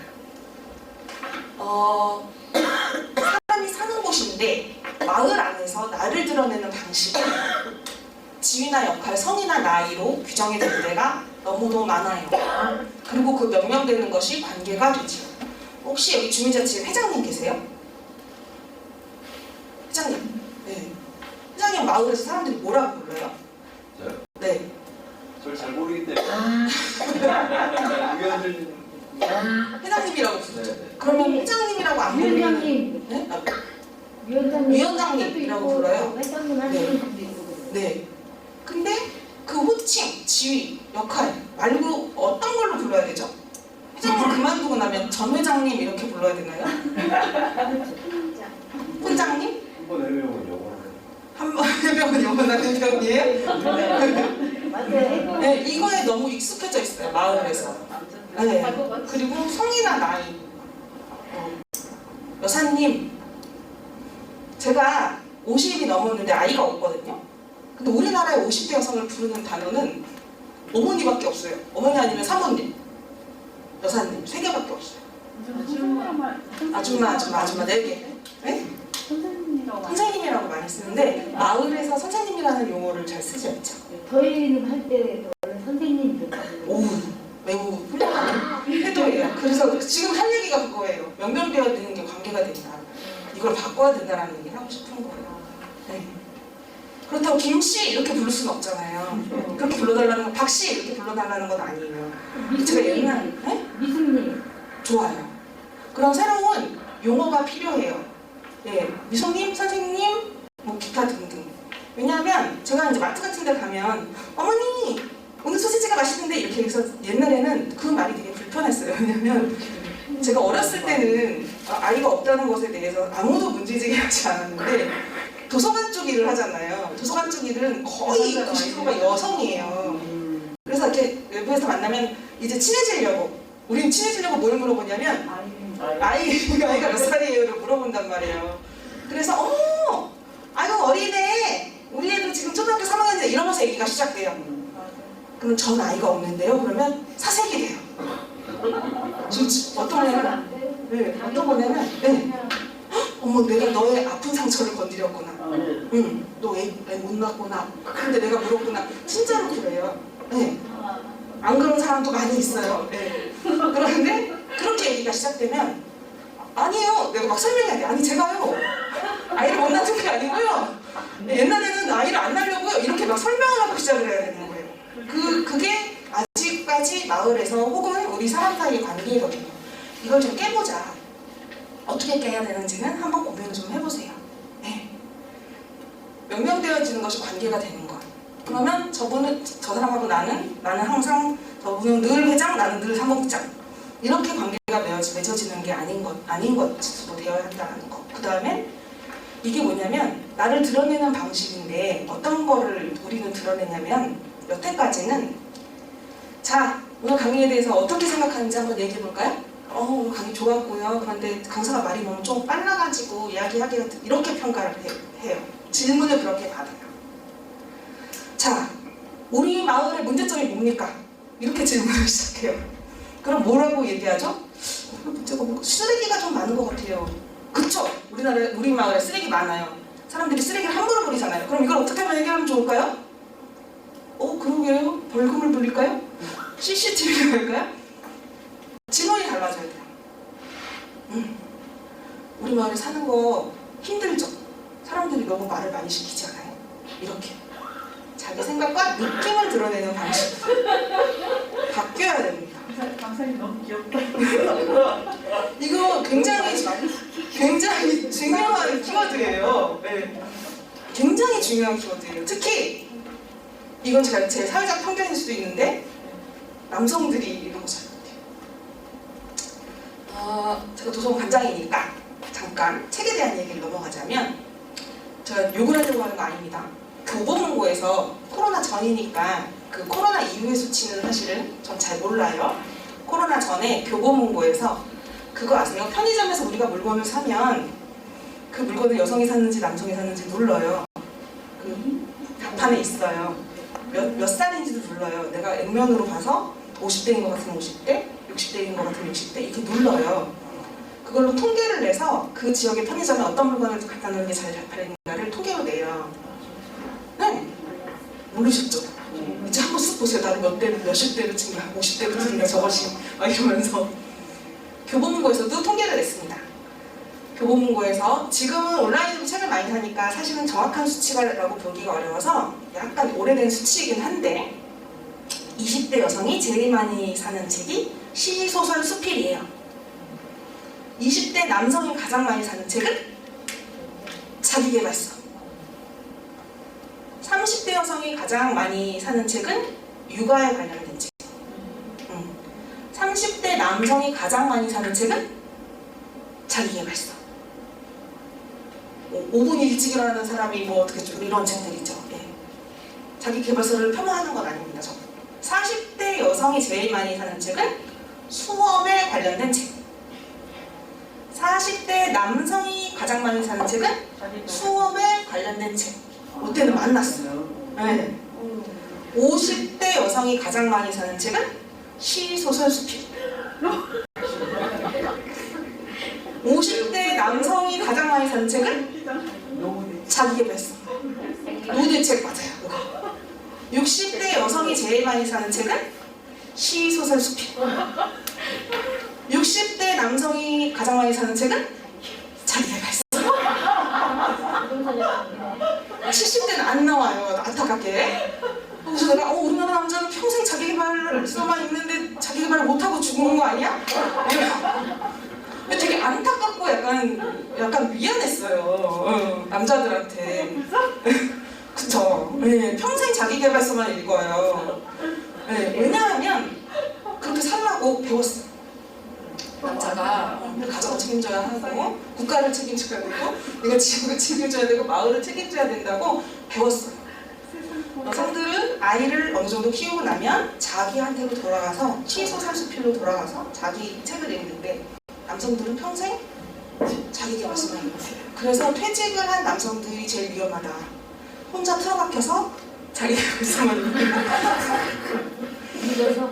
이게 되게 슬픈데요. 그래서 이렇게 나와서 활동을 하시는 분들이 대단한 거고요. 그리고 나와서 활동을 하는데 이런 강의를 듣고 뭔가를 배워야겠다라고 생각하시는 것도 정말 대단한 거고요. 훨씬 어려운 발걸음이에요. 여기 오면 분명 여성들이 훨씬 많을 거잖아요. 그 틈에 껴서 이렇게 모르는데 아는 척하고 있어야 되고 막 이런, 계속 그래야 하는 시대거든요. 우리 그렇게 살았거든요. 그래서 자기 생각과 느낌을 드러내는 방법을 남성들은 더 몰라요. 한 번도 누구도 엄마가 나한테 그런 거 물어본 적이 없어요. 아니 누구 쓸데없다고 생각해요. 그렇게 배워서 그런 거예요. 그래서 이 연습을 해야 됩니다. 제가 도서관을 옛날부터 이런 거 굉장히 많이 했는데 어려워해요. 굉장히 어려워해요. 선생님 그냥 주제를 가지고 토론을 합시다. 나보고 자꾸 어땠냐고 물어보는데, 어렸을 때 어떨 때 제일 행복했어요? 이런 것 좀 물어보지 마세요. 어떤 기억이 가장 슬픈 기억이 뭐예요? 언제 슬펐어요? 제가 되게 어려워했어요. 정말 어려워해요. 네, 정말 어려워하거든요. 그런데 그게 사실은 진짜 나잖아요. 네, 오늘 제가 오전에 우리 도서관에서 앉아서라는 생활문화 프로젝트를 하고 왔는데, 아빠랑 딸이 헤어지는 장면을 6분짜리 애니메이션을 보고 한 3명이 펑펑 울었어요. 네. 그런데 또 아는 사람도 있고. 이게 뭐냐면 그거 술술술술 내가 아버지랑 되게 안 친했는데 우리 아버지가 돌아가셨거든요. 이런 얘기를 제가 태어나서 남들 앞에서 처음 해봐요. 이게 나를 드러내는 방식, 이게 진짜 난데 라는 생각을 처음으로 하게 된 거죠. 저도. 이게 관계가 되더라고요. 아유 그랬구나 하고. 그래서 사람이 사는 곳이라는 마을이라는 건 이런 것들로 명명되어지는 것이 관계가 된다는 거. 그래서 내가 회장일 때 회장으로 불리는 것이 불편하다라는 얘기가 아니고요. 아, 내가 회장이라는 지위 외에 누구의 아빠, 누구의 엄마, 옆집 아저씨 이런 개념으로 불려도 좋구나. 우리 도서관에 왔을 때 꼬맹이들이 아줌마 하고 저를 부른단 말이에요. 그럼 어머 그렇게 부르면 안 돼. 그런데 걔 눈엔 내가 아줌마죠. 상관없다 라고 얘기를 해요. 걔 눈에 그렇게 보이니까. 네. 그러면 걔는 나를 그렇게 대하는 거고. 관장이라는 걸 알고 때 관장이 뭐야? 태권도 관장이야? 이렇게 물어보고 아니 나 태권도는 못한다. 이렇게 설명을 해주고 나면 또 태도가 달라져요. 처음 봤는데도 그래요. 그래서 그런 것이 관계가 된다는 걸 우리가 인식을 해야 한다. 그래서 이곳을 잘 활용도 하고 깨기도 하고 하는 과정이 필요하다. 나를 드러내는 방식이 굉장히 중요하다. 그래서 마을 사람들하고 모였을 때 오늘은 기분이 어떠세요? 제가 이런 강의하잖아요. 그러면 오늘은 기분이 어떠세요? 돌아가면서 쭉 얘기하고 네 그럼 이제 회의를 시작하겠습니다. 이렇게 하시는 분들이 많은데 그래도 지속적으로 오늘은 기분이 어떠셨어요? 오늘 오다가 뭐 보셨어요? 이렇게 자기 생각을 드러낼 수 있는 질문들을 굉장히 잘 만드셔야 합니다. 그게 바로 표현의 안전지대예요. 내가 마을 안에서 이 사람들이 사는 데서 이 사람을 어떻게 부르고 어떤 관계를 맺고 그리고 어떤 내 생각을 이야기할 수 있는가가 만들어지는 게 표현의 안전지대예요. 이게 마을에서 만들어지면 사람들이 자기 표현을 막 하겠죠. 네. 뒤에 가서 막 이렇게 막 남 욕하고 이런 게 아니라 사실은 나 그때 조금 불편했어요. 근데 지금은 괜찮아. 이렇게 얘기할 수 있겠죠. 그래서 내가 미안해. 이렇게 되겠죠. 그게 바로 표현의 안전지대. 나중에 기회가 되면 워크숍을 한번 해보시면 좋을 게 바로 이 표현의 안전지대를 만드는 워크숍이에요. 예. 어쨌거나 이게 표현의 안전지대를 만들고요. 이런 표현의 안전지대가 만들어지면 쉽게 표현할게요. 아이들이 경직된 이렇게 학교에 있다가 운동장으로 나가면 놀지대 만들면 막 울잖아요. 선생님이 거기서 이렇게 지켜보고 있으면 태도가 달라지는 거죠. 운동장은 아이들한테 표현의 안전지대. 그쵸? 마을이 그렇게 됐으면 좋겠다는 거죠.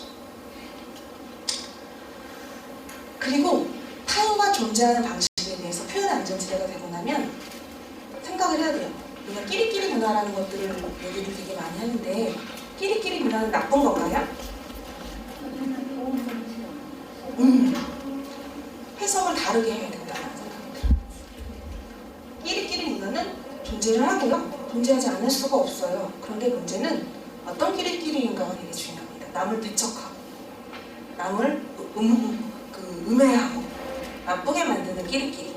우리 당을 지지하는 건 되게 좋은 끼리끼리고 저 당을 지지하는 사람은 나쁜 끼리끼리고 이것이 아니라 서로의 끼리끼리를 인정하는 끼리끼리가 되게 필요한 게 마을이에요. 그래서 하나로 계속 합치려고만 하지 마시라는 말씀을 꼭 드리고 싶어요. 다를 수 있음을 인정하되 너네가 우리를 욕하는 건 안 돼. 이쪽이 이쪽을 욕하는 건 안 돼. 그런 룰이 필요한 거죠. 그래서 달라도 된다고 진짜로 마음을 먹어야 돼요. 근데 이게 정말 어려워요. 상대가 아니라 내 문제예요. 네, 우리 한번 질문을 던져볼게요. 제가 조선일보를 봅니다. 저랑 같이 놀 사람. 저요. 왜죠? 그러니까 이미 관계가 형성이 된 거죠. 상대가 문제가 아니라 내 마음. 정말 달라도 된다고 생각하는 건 정말 어려워요. 정말. 제가 아까 잠깐 그랬죠. 아이가 없다고. 그런데 아이가 없는 사람이 세상을 사는 게 얼마나 힘든지 아세요? 50대 때문에. 정말 어려워요. 일단 애가 없으니까 말을 사람들이 안 섞어주기도 하고 나를 뭘로 불러야 될지를 제일 어려워해요. 저는 지위가 있죠. 관장님이라고. 그러니까 관장님이라고 부를 텐데 내가 관장을 그럼 내려놓으면 전관장님이라고 부르 박미수가 이렇게 부르야 되나? 되게 고민이 사람들이 할 수밖에 없어요. 부를 만한 명칭이 없어요. 누구 엄마가 없기 때문이죠. 그래서 저는 정말 마트에 가서 어머니 여기 소세지, 그럴 때는 옛날에 참았다가 저 어머니 아닌데요? 저 나이가 없어요? 라고 얘기하기 시작했어요. 진짜로. 그럼 그 사람이 두 가지 반응을 또 보입니다. 죄송해요 하고, 그래서 나보고 어쩌라고? 이런 거예요. 근데 그 사람도 고민이 되겠다. 날 뭘로 부를 거야? 그럼 사모님? 아니 저 사모님 아닌데요? 남편이 사장이 아니에요? 이렇게 딱 설명을 해야 되잖아요. 그래서 정말 달라도 된다라고 생각을 해야 돼요. 혼자 사는 60대 여성을 인정해야 하고, 지금 우리나라 가구의 3분의 1이 혼자 살잖아요. 그런데 우리는 여전히 내 4인 가족 프레임에 여전히 있을 거예요. 그러니까 만나면 남편은 뭐해? 결혼 아직도 안 했어? 라는 말을 쉽게 해요. 걱정돼서. 그렇지 않은데 요새는 많이 그런데 변했는데. 마을에서 만나는 청년들은 그 말을 여전히 제일 많이 듣는 말 중에 하나로 꼽아요. 네. 되게 중요한 얘기를 하셨어요. 많이 변했는데 더 변해야 돼요. 그게 어떻게? 진짜로 내가 마음을 모르는 게 중요해요. 근데 전 되게 싫은 말이요. 네. 저희 마을에서는 젊은데 벌 때 벌어야지 왜는 아니 지금 나가서 청소라도 해야지 왜 네? 집에 있어. 저는 그 말을 600번 정도 들었어요. 이런 말도 들었지만 또 얘기해야 돼요. 나이나 잡수셔가지고 집에서 편하게 계시지 왜 밖으로 돌아다니세요. 이런 얘기 우리 엄마 제일 많이 듣거든요. 네, 가만히 앉아 계시지 왜 자식들 힘들게 돌아다녀요. 이런 얘기들을 또 많이 하거든요. 이게 우리가 너무 보편화되고 일반화됐다는 말로 그 사람들을 공격을 하려고 하는 게 아니에요. 나빠서 하는 게 아니에요. 걱정돼서 하는 말이라니까요. 우리 엄마가 다리에서 쩔뚝쩔뚝거리는데 하청단 나가는 게 걱정돼서 하는 말이란 말이에요. 그런데 그것이 달라도 된다고 제대로 마음먹는 것이 되게 중요해요. 마을에서 이 담론은 굉장히 중요합니다. 그러면 개입의 안전지대가 돼요. 이게 무슨 얘기냐면 나가서 돈 벌어야지 이렇게 살아도 돼 라는 말을 아주 관계고 친하고 정말 걱정하는 언니가 얘기를 할 수 있는 관계가 돼야 돼요. 그럼 언니 나한테 이제 그런 말 하지 마. 나한테 상처야. 이게 바로 개입의 안전지대가 되는 거죠. 근데 우리는 주민자치회를 만들거나 자치단체 뭐를 이렇게 지원을 받거나 그럼 여기서부터 시작해요. 여기서부터 모여라. 동의하는 사람. 아니 우리 마을이 깨끗해진다는데 왜? 라고 시작을 해요. 이것이 중요하고 사회적으로 모두가 공통적으로 생각하니까 이거부터 시작을 하니까 이게 형성이 안 됐는데 이거부터 시작하니까 잘 안 되는 거예요. 그래서 여기서부터 시작을 해야 된다는 거죠. 너무 어려워요. 네, 너무 어려워서 잘 안 돼요. 그런데 사실은 요거부터 하지 않으면 요거부터 시작하는 관계가 딱 경직돼서 시작이 되거든요. 네. 아이들하고 제가 만나는 방식이 딱 요건 것 같아요. 그러니까 애들하고 이제 어떤 엄마가 한 얘기가 있어요. 애들이 이제 무슨 걷기, 가족 걷기, 행진 뭐 이런 걸 우리가 주말마다 했는데 저기 그 아이들이 신발을 이렇게 칙칙칙칙칙 끌면서 걷고 있더라는 거예요. 그래서 먼지가 나면 이렇게 뿌연 먼지가 나잖아요. 그래서 너네 왜 그러고 있어? 그랬더니 저기서 뿌연 먼지를 일으키면서 걷는 사람이 발견됐어요. 저예요. 제가 아이들한테 너무 재밌지 않냐? 하면서 막 이렇게 걷고 있는 걸 본 거예요. 그 뒤에 애들이 쭈루루룩 따라서 하고 엄마 아빠들은 기가 막혀서 쳐다보고 있는 거죠. 너무 재밌거든요. 그 손톱길에 그 흙길에서 너무 먼지가 샥 나면서 되게 재밌거든요. 그러고 나면 아이들이 제 편이 되는 거죠. 그러고 나면 야 너 올해 성적이 떨어졌다면서 이제 좀 올려야 되지 않겠어? 라는 말을 해도 걔가 선생님 나 걱정해 주는구나가 되는 거죠. 그런 형식을 이야기하는 겁니다. 네. 누구를 중심으로 해야 될지 좀 이따 얘기할게요. 두 번째는 배우는 곳이요. 마을은 사람이 사는 곳이고 배우는 곳인데요. 이게 아까 제가 예술의 파괴를 얘기했던 것처럼 배우는 형태도 변화가 됐습니다. 가르치고 배우는 경계가 파괴돼서 그리고 작동 방식도 변화를 했습니다. 일대다 방식을 벗어났어요. 이게 지금 일대다 방식이거든요. 이런 방식을 깨는 시민학교를 내년에 하실 거예요. 그쵸? 이런 방식을 깨서 이렇게 다 같이 토론하고 이렇게 하면서 해결해 나가는 방식으로 올해는 이렇게 하고 일대다 방식을 하고 내년에 바뀔 거면 바꿔주세요. 아니, 이게 옳지 않다라는 얘기는 아닙니다. 옳지 않는 게 아니라 이거 배운다라고 생각하면 우리는 딱 요거를 생각하는데 이것도 이제 깨지는 거고 가르치고 배우는 경계가 파괴되는 거죠. 어떤 거냐면 일방적으로 누군가 한 명이 가르치고 누군가 배우는 관계가 아닌 거예요. 서로가 서로한테 배운다는 거죠. 그래서 우리가 이제 내용을 변화시켜야 돼요. 무엇을 배우고 가르칠 것인가. 아까 그 선생님들이 오셔갖고 뭐 문화복지라든가 마을 경제라든가 이런 건 우리가 모르는 개념이에요. 모르는 개념은 공부해야 되니까 이때다 방식도 필요해요. 하지만 우리 마을을 어떻게 행복한 마을을 만들 것인가는 누구도 정답을 갖고 있지 않기 때문에 이거는 서로 가르치고 배우는 관계가 필요한 거고요. 중요한 건 배우고 나서의 변화입니다. 어떻게 변할 것인가. 제가 이제 일대다 방식을 얘기했는데 되게 좋은 강의다. 저 사람 강의 너무 훌륭해. 다음에 또 듣고 싶네? 라고 생각을 지금은 하실지 모르겠어요. 그런데 이걸 듣고 싹 유문을 나가는 순간 다 잊어버려요. 이게 아주 유명한 강사가 강의를 해서 들은 것의 뇌파 검사와 우리가 텔레비전을 보고 와 재밌다 이걸 보고 딱 검사를 했는데 두 개가 똑같이 나와요. 그리고 딱 보고 나면 딱 뒤돌아서면 잊어버리잖아요. 내용을. 너무 재밌었어. 그리고 딱 끝나면 그 드라마의 여운이 많이 남아서 내가 일주일 동안 그렇지 이렇게 살아야 돼 이러지는 않거든요. 너무 재밌었어 끝. 이러고 끝나는 뇌파랑 유명 강사가 와서 강의를 하는 뇌파가 똑같다는 거예요. 결론은 뭐냐면 배우는 게 중요한 게 아니라 어떻게 실천할 것인가에 대한 생각을 하는 게 훨씬 중요하다는 얘기죠. 마을은 배우는 곳. 그래서 마을이 학교라는 개념을 갖는 것도 되게 중요합니다. 이렇게 제가 설명하니까 학교 너무 싫은데 학교를 또 마을도 학교야 이런 분들도 계신데 좀 좋은 의미에서 서로 배우고 배운다. 그래서 제일 중요한 건 우리 마을에 뭘 잘하는 사람이 있는가를 계속 탐구하셔야 돼요. 제가 옛날에 자기도서관 할 때는 승민이네 아빠가 풀피리를 불 줄 안대. 그래? 그럼 추첨이 바로 적었어요. 승민이네 아빠가 풀피리를 불 줄 안다. 여름이네 할머니가 떡을 잘 만든대. 아싸! 여름이네 할머니가 떡을 잘 만든다. 이걸 적어놨어요. 그리고 어떤 활동을 기획하거나 할 때 촥 보면서 오늘은 이번에 여름이네 할머니 어떻게 한번 떡 만들어볼까? 이런 얘기들을 하게 되는 거예요. 그래서 마을에서는 누구나 서로 배우고 가르칠 수 있다는 것에 대한 개념이 필요해요. 그렇다면 중요한 건 그래서 마을에 이거에서 제일 좋은 건 뭐냐면 마을에 어르신들이 움직일 수 있어요. 그렇지 내가 다른 건 잘 못하겠는데 내가 그렇지 장기 알 만드는 거 할 수 있어. 이런 것들 그렇지 내가 콩나물은 기가 막히게 무칠 줄 아는데 우리 엄마가 만들어줬던 된장찌개 맛을 난 그대로 기억을 하고 있어. 이런 어르신들이 움직일 수가 있게 돼요. 마을에서 서로 배우고 배우는 관계가 돼요. 그리고 그것이 관계 맺기가 되고 어떻게 변할 것인가에 대한 이야기로 나아갈 수 있다는 거죠. 무엇을 중심으로? 또 다음 주. 세 번째 관점은 일상이라는 것의 가치입니다. 페이지를 보시면 알겠지만 비어있어요. 이거는 선생님들하고 한번 얘기를 나눠요.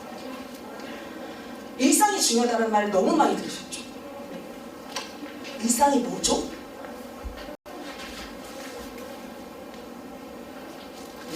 이렇게 또 제가 왜 또 무슨 답을 원하는 걸까 이렇게 생각하지 마시고 그냥 떠오르는 걸 얘기해 주세요.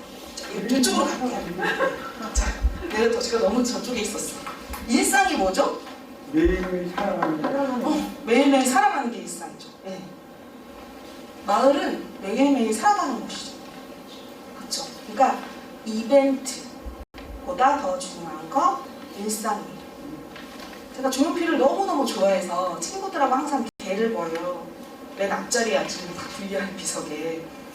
그래서 좀 어렸을 때 막 20만 원짜리 그 티켓을 하려고 한 달에 10,000원, 20,000원 막 이렇게 모았거든요. 그래서 그 콘서트를 한번 보고 가면 너무 좋아요.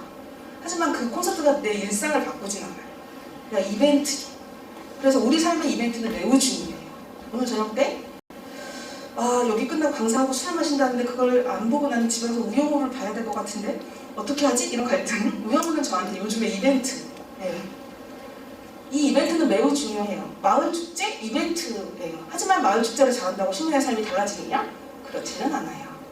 이벤트가 매우 중요하지만 더 중요한 건 일상이라는 거죠. 근데 이것도 우리 잘 몰라요. 우리는 일과 그거를 분리해서 생각해 본 적이 없어가지고 그래서 일상이 얼마나 중요한지를 모르거든요. 그럼 이 일상의 가치는 무엇으로 만들어줄 수 있을까요? 마을에서?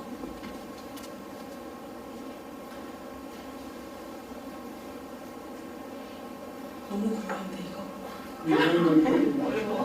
인간관계는 내가 하는 박수 한번 쳐봅시다.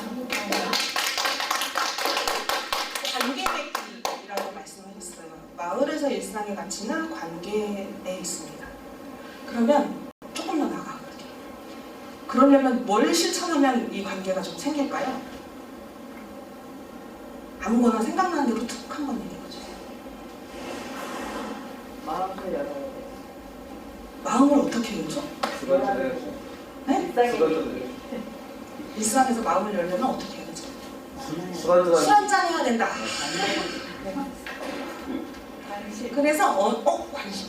어떤 마을에서는 내 인생의 첫 술잔이라는 프로젝트를 했어요. 청소년 애들하고 술잔을 만드는 거예요. 그리고 술을 빚어보고. 그래서 마을 어르신들한테 술을 배우는. 분명히 걔네가 먹었을 텐데 술을 마시는 것까지 못했다고 하더라고요. 네, 청소년 애들이 왔기 때문에. 그러니까 뭐냐면 관계를 만드는 걸 기획을 하셔야 되는 겁니다. 이따가 나올 거예요, 얘기가. 관계를 만드는 기획, 관심을 갖는 기획, 관계를 만드는 기획을 해야 돼. 어떻게 해야 되지? 그냥 네? 공동의 목표를 만드는 것이 공동의 목표, 이따가 나올 얘기인데 어떡하지? 더 이상한 강의를 마칠까요? 이렇게 다 나온 것 같은데요? 이런 것들이 되게 매우 중요합니다. 그러면 지금 제가 대학교 때 제일 유명한 게 있었어요. 키워드가 인사 잘하는 애. 전교에서 되게 유명했어요. 쟤는 하루에 3번 만나면 3번이 잘한다. 90도. 근데 너무 어색해가지고 어떻게 해야 될지를 모르겠어서 그냥 안녕하세요 하고 인사를 한 거거든요. 그래서 쟤는 굉장히 착하고 좋은 애로 소문났어요. 다른 건 모르겠는데 인사 잘한다는 이유만. 선배들한테 예쁨을 독차지했죠. 인사 잘한다는 이유만. 관계를 만드는 방법은 일상을 만드는 거고, 저는 그 일상에서 인사를 그냥 잘했던 것 뿐인데 그게 관계를 만들어주시게 된 거죠. 마을에서 관계를 만든다는 거, 마을 관심을 갖게 한다는 게 무엇일까? 이런 것들을 한번 생각해 보실 필요가 있어요. 근데 요즘은 너무 관심을 가지면 또 부담스러워하고 싫어하는 사람들도 되게 많아서 요거는 되게 촘촘히 생각을 해봐야 됩니다. 마지막입니다. 그러면 마을에서 문화기획은 어떻게 할까? 라는 얘기입니다. 요즘 문화기획자예요 라는 말을 굉장히 많이 하는 사람들이 많은데 이건 사실은 잘못된 표현이라고 누가 얘기해줬어요, 저한테. 저도 영화배 문화기획자 이렇게 하고 다녔는데, 문화기획자는 여기 있는 사람들이 그냥 우리 다 기획자. 나 기획자 아닌데? 아닙니다. 기획을 하면 다 기획자죠. 근데 그것을 업으로 삼는 사람이 있는 거고 아닌 사람이 있는 거거든요. 네. 아까도 말했지만 예술가도 누구나 다 예술가. 저도 예술가입니다. 저 요즘 그림 그리거든요. 날마다 그려야 돼요. 너무 힘들어요. 드로잉 동아리를 하나 만들었더니 날마다 그려요, 사람들이. 너도 할 수 없이 그려야 돼요. 그런데 우린 다 예술가. 하지만 프로예술가는 아니죠. 그런 개념으로 기획을 하는데요. 마지막 파트는 사례를 좀 많이 나왔어요. 제가 아까 얘기했죠. 질문하기, 들여다보기, 발견하기. 아까 얘기했어요. 제가 질문을 잘 만들어야 합니다. 마을에서는. 그런 말씀을 드렸고요. 그래서 누구에게 무엇을, 너의 욕망이 뭐니? 라고 질문하는 것이 매우 중요하다는 얘기고요. 들여다보는 것, 마을을 어떻게 들여다볼 것인가, 그리고 발견하는 것, 공유하기 중요하고 예쁜 말을 다 써놓은 거죠. 이게 어떻게 작동하는지를 살짝 같이 얘기해 볼게요. 첫 번째, 누군지 알아맞추면 선물을 안 드리겠습니다. 벌써 나왔습니다. 용감한 형제들이라는 작곡가예요. 네. 우리 머릿속에 작곡가는 기본적으로 피아노 칠 줄 알고 음표 그릴 줄 알아야죠. 이 사람은 못 그려요. 네. 못 그리고 피아노도 못 쳐요.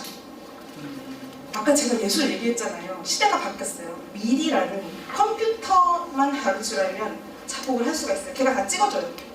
저절로. 네. 그걸로 소녀시대의 소원을 말해봐? 노래까지 하게 돼요. 이런 엄청나게 유명한 노래를 많이 만든 용감한 형제들이라는 작곡가예요. 근데 이 사람 한 명인데 왜 용감한 형제들이라고 이름을 지었냐면 우리가 흔하게 표현으로 망나니로 살았던 거예요. 근데 형이 괜찮아, 네가 하고 싶은 거 다 해봐. 둘이만 살았는데 괜찮아. 그럼 형은 열심히 돈 벌어가지고 뒷바라지 다 하고 컴퓨터 사달라고, 나 이거 찍어야 되는데 컴퓨터 필요하고 사주고. 근데 작곡가로 성공을 하고, 그럼 난 이제부터 나 혼자 사는 게 아니기 때문에 용감한 형제들이라는 이름으로 활동할 거야. 그래서 용감한 형제들로 활동을 해요. 근데 이 사람이 자기가 돈을 벌면 꼭 하고 싶었던 게 뭐냐면, 소원이 뭐냐면, 이 사람의 소원은 전 세계에 굶는 사람이 없게 하는 거예요. 그래서 이런 일을 해요. 돈을 벌면 자기가 나가서 계속 무료 이렇게 급식소를 운영을 하고, 돈 벌면 여기다 돈을 다 쓰진 않아요. 건물도 사고 이런 것도 하지만 여기에 돈을 되게 많이 써요. 훌륭한 사람이다 라고 우리는 그냥 생각할 수 있는데, 이걸 문화적으로 해석하면 자신의 욕망을 드러내는 행위예요. 나의 소원은 굶는 사람이 없게 하는 게 소원이에요. 그래서 돈을 벌다 그런 행위를 하는 거죠. 나쁘게 얘기하면 지가 하고 싶은 거 하면서 일 수도 있는 거예요. 근데 그런 개인의 욕망을 우리 이제 들여다봐야 돼요. 근데 우리가 여태까지 배웠던 개인의 욕망은 집값이 올라야 된다라는 것 말고는 별로 개인의 욕망이 없다고 생각하는데 아닙니다. 더 들여다보면 나는 예쁜 그림을 그리면서 살고 싶어. 나는 우리 마을에서 산책을 하면서 살고 싶어. 이런 욕망들이 다 있거든요. 그거를 마을에서 드러내게 해주는 게 시작이에요. 나의 욕망, 너 괜찮아. 너가 욕망 얘기해봐. 노래방 가서 놀고 싶어. 이런 거 말고 그런 욕망만이 아니라 더 밑바닥에 있는 너의 기본적인 욕망들. 그래서 제가 어렸을 때 언제가 제일 슬펐어? 언제가 제일 기뻤어? 어떤 칭찬을 받았어? 어떤 거에 또 호칭을 받았어? 라는 질문들을 해야 된다는 이유가 자기의 욕망을 발견하는 거예요. 자, 선생님들의 욕망은 무엇이죠?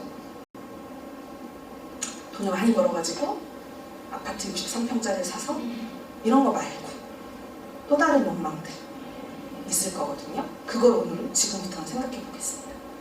답을 그러니까 요구하진 않을 거예요. 어떤 욕망 갖고 계세요? 라고 질문은 안 할 겁니다. 지금부터 자기 욕망을 한번 생각해 보세요. 용감한 형제들이 갖고 있는 나의 욕망. 그렇게 욕망을 찾아 얘기하는 거. 1번은 나의 욕망입니다. 제가 이번에 마을공동체 지원센터, 자치공동체 지원센터에서 뿌리기 사업의 컨설턴트로 참가를 했는데, 어떤 분들은 예를 들면 우리 나이 들어서 쇼팽을 연주하고 싶어요. 이런 것도 지원이 되나요? 네, 그럼요. 시작은 그렇게 하는 겁니다. 라고 해서 지원을 했는데, 가끔 주민자치회에서 내는 경우가 있어요. 서류. 그분들은 죄다 자원봉사야. 아유, 우리 어르신들이 되게 힘들게 하고 있는데 이분들 건강을 위해 가지고 같이 손 붙잡고 걷는 거 하려고요. 선생님의 욕망은 무엇입니까? 아니, 그래서 우리 어르신들은 손 붙잡고 걷는 걸 하려고요. 선생님의 욕망은 너무 시혜적인 걸로만 딱 국한이 되어 있어요. 이게 우리 몸에 배어 있어요. 주민자치회 사람들이. 우리 마을을 좋게 만들어야 되고, 나는 이 사람들을 위해서 봉사활동을 해야 되는 게. 이렇게 세상에 훌륭한 사람들이 없어요. 그런데 문제는 뭐냐면, 마을 사람들의 욕망을 그래서 못 들여다봐요. 내가 이렇게 착한 마음, 선한 마음과 자원봉사를 하는 마음이 있는데 왜 너는 없니? 라고 생각을 하게 돼요. 마을을 위하는 일인데 그렇게 질문을 하게 되고. 그래서 여기서 선행돼야 될 건 나의 욕망을 들여다보는 거예요. 나는 걷기로 본인이 걷기로 척추를 폈대요. 너무 아팠는데 그걸로 자기 건강을 회복했다는 거예요. 그래서 다른 사람들도 이렇게 척추를 펴고 싶은 게 그게 욕망이에요. 라고 제가 말씀드렸어요. 다른 사람이 척추를 펴드리고 싶은 거잖아요. 그게 개인의 욕망이에요. 어르신들을 위해서 일도 아니고. 그러니까 사실은 출발은 나의 욕망으로 시작이 되는 거죠. 그게 다른 사람을 들여다보는 욕망이든 내가 내 안으로 하는 욕망이든. 같이 모여서 노래를 부르고 싶다라고 말하는 사람들이 있어요. 본인의 욕망들이 모인 거예요. 그러면서 근데 우리가 이렇게 지원을 받아서 우리끼리 노래를 많이 불러도 될지 모르겠어요. 뿌리기는 그렇게 시작하는 겁니다. 그럼 그 다음에 마을 사람들하고 이 즐거움을 어떻게 나눌까? 그 다음에 생각하시면 돼요. 이런 얘기들을 할 수가 있는 거죠. 중요한 건 나의 욕망을 들여다보는 거예요. 선생님들은 어떤 욕망을 갖고 계신지 보여주시고요. 그 다음이 키워드 찾기입니다. 이거 제가 방식을 알려드리는 건데요. 되게 생각보다 쉽게 기획을 할 때 되게 유용하게 씁니다. 아까 목표 얘기죠. 자, 두 번째 문제입니다. 선생님은 잠깐 조용하시고 이건 어디 사진일게요? 짜잔. 짜잔. 뭔가 신나게 놀고 있는 것 같아요. 그쵸? 맞아요. 버시킹 같은 것도 해요. 자라섬 재즈 페스티벌. 전 세계적으로 유명한 재즈 페스티벌이에요. 네, 자라섬이라는 갑자기 자라섬이 어디 있죠?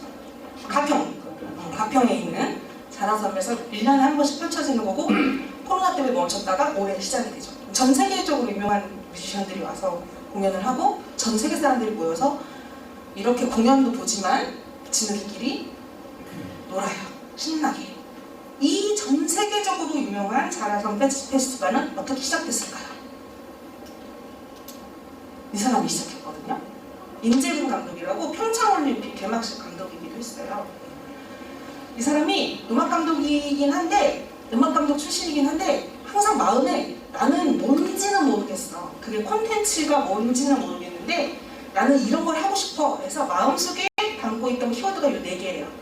자연이 이렇게 잘 있으면 좋겠고 사람들이 이렇게 쉬는 분위기였으면 좋겠고 가족들 누구나 이렇게 3, 4, 5 끼리끼리 모였으면 좋겠고 음악이었으면 좋겠어. 그게.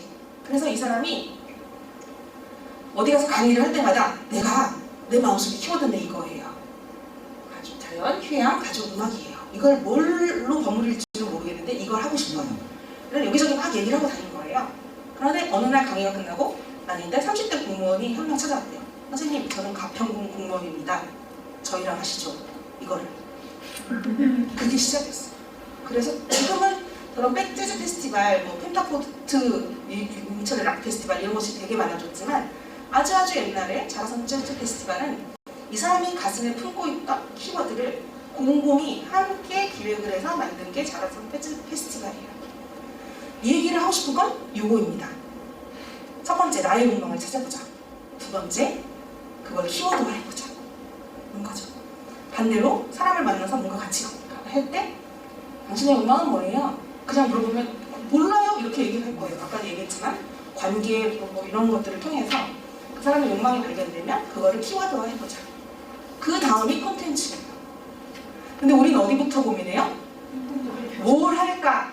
그래, 축제를 해보자. 이렇게만 생각해요. 그러니까 아이디어라고 하는 것이 그냥 콘텐츠 중심으로 생각해요. 유명 가수를 불러서 하면 사람들이 처음 올 거야. 그걸 하자. 이런 것부터 고민을 해요. 그게 나쁘다는 게 아니고요. 순서가 뒤집어진 거죠. 마을에선 일상이 중요하고 서로 배우는 거고 사람 관계에 대한 얘기를 했어요. 그러니 욕망을 발견하고 그 다음에 키워드를 찾는 거죠. 그럼 어떻게 했는지를 한번 볼게요. 그 다음이 아까 목표 얘기를 하셨거든요. 제가 소름 돋았어요. 이건 제가 잠깐 했던 활동인데요. 정말 뭣도 모르고 했던 활동이에요. 2016년도에 수작뿌리다라는 활동을 했어요. 생활문화로 뭐를 하래요. 돈을 줄 테니까. 그래서 제가 갖고 있던 키워드는 손, 만드는 거, 그리고 그 전에 만났던 사람들 말고 좀 새로운 사람들을 만나고 싶었던 게 이거였어요. 그래서 이 사람들하고 악기도 수작 뿌리고 놀이도 수작 뿌리고 나무도 수작 뿌리고 그림책도 수작 뿌리고 천을 수작 뿌리다. 근데 제 머릿속에 2016년도에만 해도 강사가 와가지고 뭘 가르쳐야 된다. 그거 이상의 사고를 못했던 때거든요. 그래서 당연히 저는 여기마다 강사를 붙였죠. 그리고 수강생, 흔히 말하는 수강생이라는 사람들을 모여놓고 뭘 했는데 근데 가르치는 것만은 아니고요. 근데 뭘 해보세요. 이렇게 얘기를 했는데 나도 설명을 잘 못해. 사람들이 되게 힘들어하기도 하고 중간에 그만두기도 했어요. 근데 어쨌거나 그래도 어쨌거나 잘 못하진 않아서 그 다음에 또 받았어요. 근데 제가 다른 데서 하는 것들을 막 보면서 강사를 빼버리자. 그래서 촉진자라는 이름으로 모여서 뭘 할 건지 수작을 들어보고 모여서 이걸 뭘 할 건지 같이 공동으로 기획을 해보는 거가 사람들이 난리가 났어요. 그걸 그냥 아무나 정해주면 우리가 알아서 할 텐데 왜 자꾸 우리한테 생각을 하게 만들어요? 막 이런 얘기들이 나왔어요. 모여서 뭐를 해보라고 그렇게 얘기를 했어요. 그때 제목이 이거였어요. 이게 키워드니까 이걸로 하세요. 그래서 각자 다른 기획을 했어요. 나무 수작 같은 경우, 그러니까 그림책 천 수작 같은 경우는 뭘 했냐면 청년들하고 뭘 했으면 좋겠어. 선물이라는 키워드를 찾았고 그래서 호수공원에 나가서 사람들하고 뭘 만들거나 청년들을 모으는 거 너무 힘들어요. 청년 모으는 거. 어쨌거나 그런 걸 이분들이 기획을 해서 해보는 거예요. 그런데 이때 목표가 뭐였냐면 망해보자 했어요. 너도 모르고 나도 모르니까 망해보자. 자, 이 목표가 얼마나 저도 몰랐는데 평가할 때 우리는 목표를 달성했습니까? 라고 질문했더니 우리는 목표를 달성하지 못했어요. 안 먹겠어. 목표를 이뤘다라고 평가를 했어요. 우리 망했어요 라고 해서 평가를 하는 사람이 있어요. 목표를 이룬 거죠. 좋다 목표를 이루었잖아. 목표를 이루지 못했다. 그래도 너무 좋은 거예요. 사실은 처음으로 기획이라는 걸 모여서 기획을 해보면서 서로 흔히 말하는 요즘 말로 하면 집단지성의 뭐 브레인스토밍 이런 걸 하면서 제가 볼 때는 별것 아닌, 그리고 더 웃겼던 건 나무 수작은 직장인들하고 뭘 해보고 싶다, 이 좋은 걸. 그래서 여의도 공원에 가가지고 적장들이 많을 때 이 판을 펼쳐놓고 뭘 하기로 했어요. 근데 그 전전날 누군가 한 명 질문을 한 거예요. 근데 그 공원 그냥 가서 그거 해도 돼? 몰라? 전화해보자. 너니 난리가 난 거죠. 안 된다. 무슨 소리라는 거냐. 아니 우리 물건 파는 사람들 아닌데요? 그래도 안 된다. 허가를 한 1년 전에 내야 되고 어쩌고저쩌고. 그래서 어떻게 해요 선생님? 저한테 전화가 왔어요. 이럴 때 쓰라고 이제 해결사가 있는 거죠. 그래서 주변에 소문냈어요. 어떡하죠? 그랬더니 백병원에서 하는 건 어떻겠냐. 거기 간호사 한 명 연결을 해서 백병원에 가서 펼쳐놓고 했거든요. 너무 좋았던 거예요. 그러니까 이런 망할 뻔한 거죠. 또 어디는 경로당에 가서 어르신들하고 뭘 하겠다는데 회장님은 허락했는데 갔더니 총무님이 안 된다고 한 거예요. 쫓겨났어요. 그래서 우리가 어떻게 했냐면 경로당 옆에 공원에 상을 차려놓고 한 분 한 분 어르신들이 갔다 올 때마다 잠시만 와보세요 이래서 했는데 이런 과정들을 통해서 나는 가서 뭘 배우기만 했던 사람들이 기획이라는 걸 해보고 망해보는 경험들을 하게 된 거예요. 그리고 나서 2016년도 17년도에 기금 지원 사업을 받아서 했고요. 2번 받아서 하니까 지긋지긋한 거예요. 정상이 하지 말자. 그러고 나서는 이런 명칭이 생겨요. 이건 뭐냐면, 자 앞에 이 사람들이 맨 처음에는 수강생이라는 이름으로 참여를 했다가 그 다음에는 뭔지 모르겠는데 기획을 해서 해보려니까 뭘 해보다가 그 다음엔 자기 이름을 건 무엇을 하기 시작한 거예요. 명명되기 시작한 거죠. 그냥 이 공술치만 만드는 건데 정의양장도 박쥐화실 그림 그리는 거. 참고로 이 포스터 너무 잘 만든 것 같지만 망고보드라는 툴을 이용하면 여기다 다 만들 수 있어요. 나 그림 사람들하고 그림 그릴 건데 3,000원씩 내고 모여서 그냥 하는 거예요. 종수술이죠.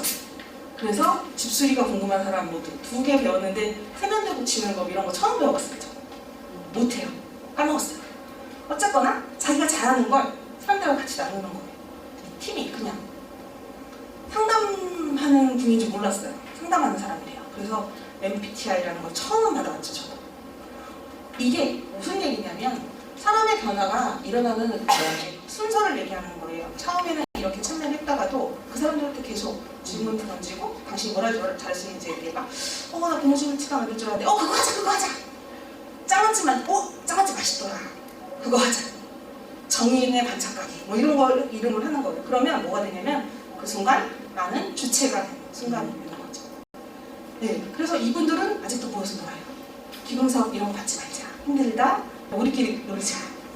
그런데 우리끼리 놀다가 가끔 너무 우리끼리만 노는 거 아니야? 그러면 다른 사람도 한 3명 정도 참여시키자. 이랬다가 코로나 너무 심각하다 빼자. 이러면서 계속 하고 있어요. 지금 2016, 17, 18, 19, 20, 21, 22 벌써 7년째 만나고 있어요. 마을 공동체는 아니고요. 그냥 고양시에 있는 사람들이 모여갖고 놀고 흩어지고 그래요. 여기서 이 사람들이 제일 좋아하는 건 뭐냐면 적당한 거리예요. 그 집에 애가 몇 학년인지 몰라요. 그래도 괜찮더라는 거죠. 올해는 약간 의미부여를 해서 이런 걸 해요. 에어컨 대신 파자마 만들자. 그래서 파자마 2벌 만들었어요. 이게 바로 목표를 정하는 방식이에요. 우리가 목표를 정할 때는 어떻게 해요? 그래, 우리 마을을 깨끗하게 만들자. 이런 목표 정하시면 안 돼요. 기획에서의 핵심은 아까도 말했지만 욕망을 들여다보는 거, 그리고 키워드를 찾는 거, 그리고 목표를 조율하고 정하는 건데 높은 목표를 정할수록 못 돼요. 그게. 근데 기왕이면 사람이 한번 태어났으면 해보는 거지 뭐 높은 목표를 정하면 안 돼요. 이게 공부 가르치는 선생님들이 또 가르쳐주는 팁이에요. 아이들한테 지금 30점이 나한테 너 80점 되면 엄마가 핸드폰 사준다. 그럼 애가 포기해요. 난 80점 나한테. 너 40점 되면 엄마가 피자 3판. 그럼 일단 40점은 할 수 있을 것 같아. 이게 되면 열심히 노력을 하는 거죠. 근데 이제 그러고 나면 또 올리겠지만 어쨌거나 이게 공유하고 조율하는 방식의 목표를.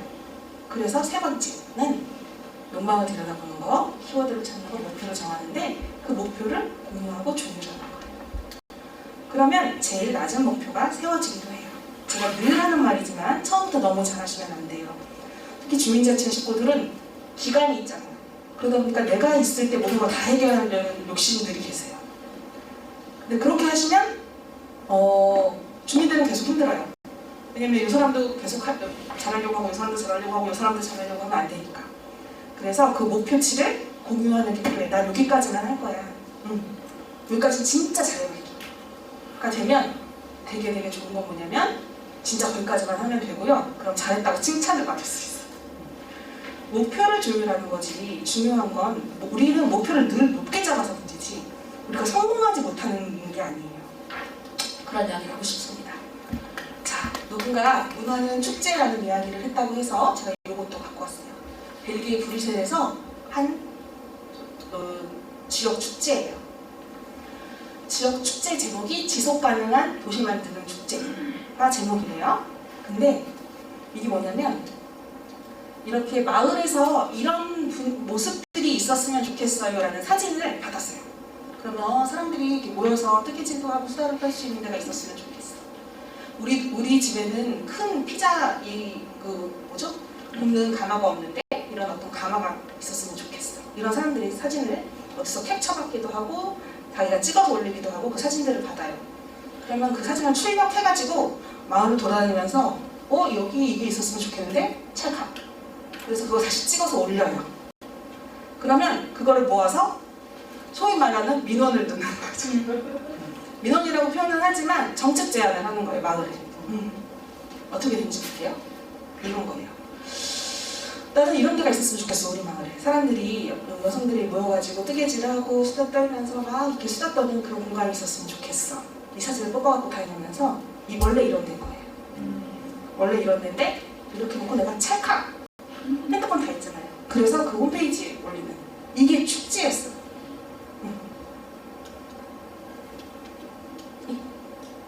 이건 아이가 여기가 이런 데로 바뀌었으면 좋겠어.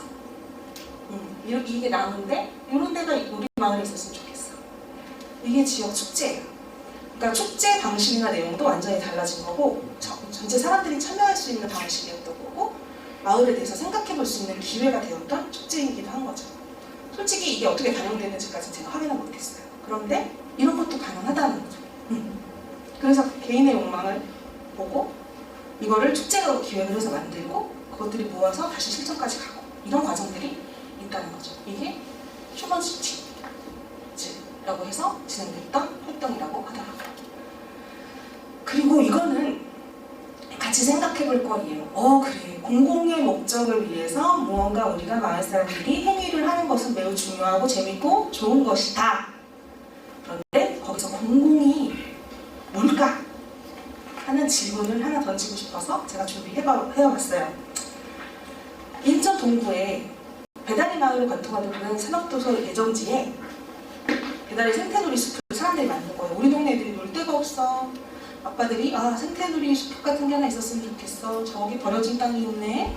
저기다가 만들자 해서 본인들이 돈을 들여서 아이들을 위한 생태놀이 숲을 만들었어요. 우와! 너무 좋겠죠, 애들. 이게 일산이에요? 인천입니다. 네. 인천 동구 금천구 배다리 마을. 그런데 여기에 아까 말했잖아요. 식당이거든요. 그래서 주차장을 만들기로 결정을 한 거예요. 주민투표 다 마쳤어요. 이건 아니잖아. 라고 해서 사람들이 시위를 하는 거죠. 그리고 공무원들이 나와서 다 철거를 갔어요. 어떻게 나쁜 놈의 공무원들일까요?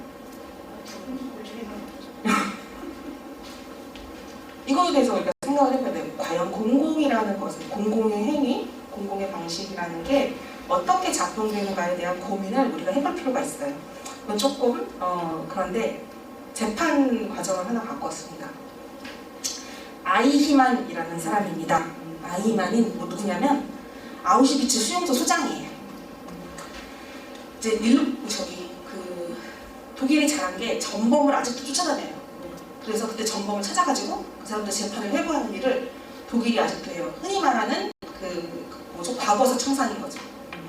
그걸 하는데 드디어 이 사람을 잡은 거예요.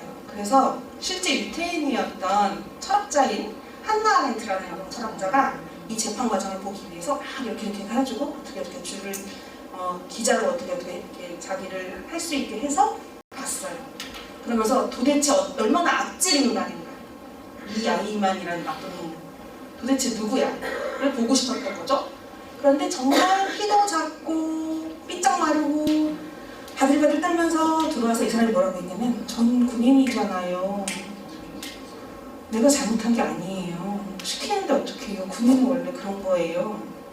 죄가 없어요. 그래서 한나 아렌트가 충격을 받아요. 어떡하지? 그 사람은?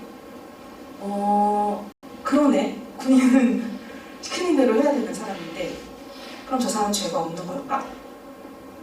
그래서 악의 평범성이라는 말을 꺼내요. 우리는 누구나 악의 평범성에 노출될 수 있는 사람이구나 라는 생각을 해야 된다는 거죠.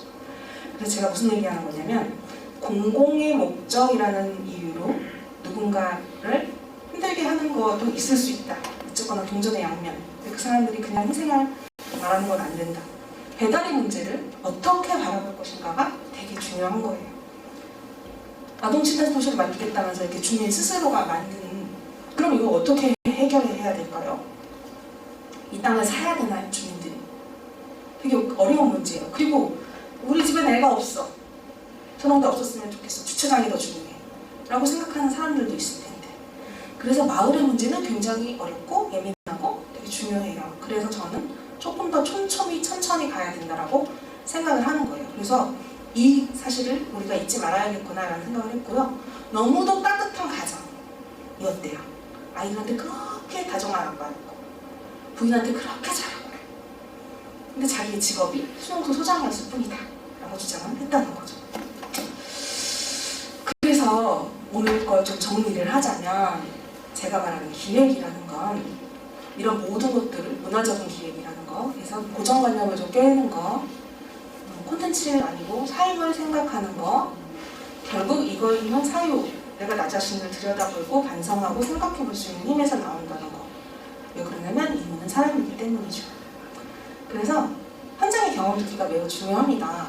저는 현장의 경험을 들으려고 노력은 해야 한다. 사람들이 되게 중요하다. 그리고 경험을 듣는 것뿐만이 아니라 그 관찰해야 되고 물어봐야 한다. 그리고 브레인스토밍은 이제 같이 서로 이야기를 하면서 생각을 공유하는 건데, 판단하지 말자. 아유 너는 젊었으니까 참신한 아이디어를 이렇게 하겠지. 청년들이 마을에서 일할 때 제일 힘든 게 뭐냐면, 나보고 다 영상 찍으라고 한다. 나 영상 잘 모르는데 청년인데, 그러니까 못해 우리는 그거를. 그러니까 너가 영상해. 이런 걸 제일 내가 홍보를 만들어. 왜 맨날 나는 그런 거를 해야 되냐? 라고 투덜거리는 청년들이 되게 많아요. 제가 다른 지역에서도 되게 많이 들었어요. 근데 저도 그렇거든요. 내가 못하는데 얘는 잘하니까 이렇게 시키는데, 그게 아니라 무엇을 하고 싶니? 라고 물어보는 게 되게 중요하겠구나. 영상은 그냥 핸드폰으로 찍든 아니면 사람을 사든 이렇게 해야 되겠구나. 그리고 반드시 실험 과정이 필요하다는 거죠. 우리가 이걸 잘 못해. 하면 꼭 성공해야 되고, 하면 꼭 이뤄내야 되고, 하면 꼭 뭔가를 목표치를 달성해야 된다. 이런 생각들을 버리는 게 마을에서의 문화기획이라는 거죠.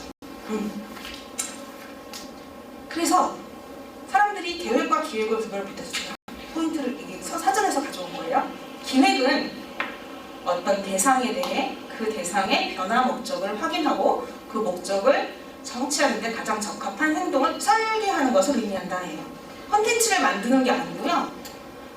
우리 마을에 이런 사람들이 있네. 이 사람들이 이렇게 변했으면 좋겠네. 그럼 어떻게 변하면 좋을까를, 어떻게 할 것인가를 만들어내는 게 기획이지.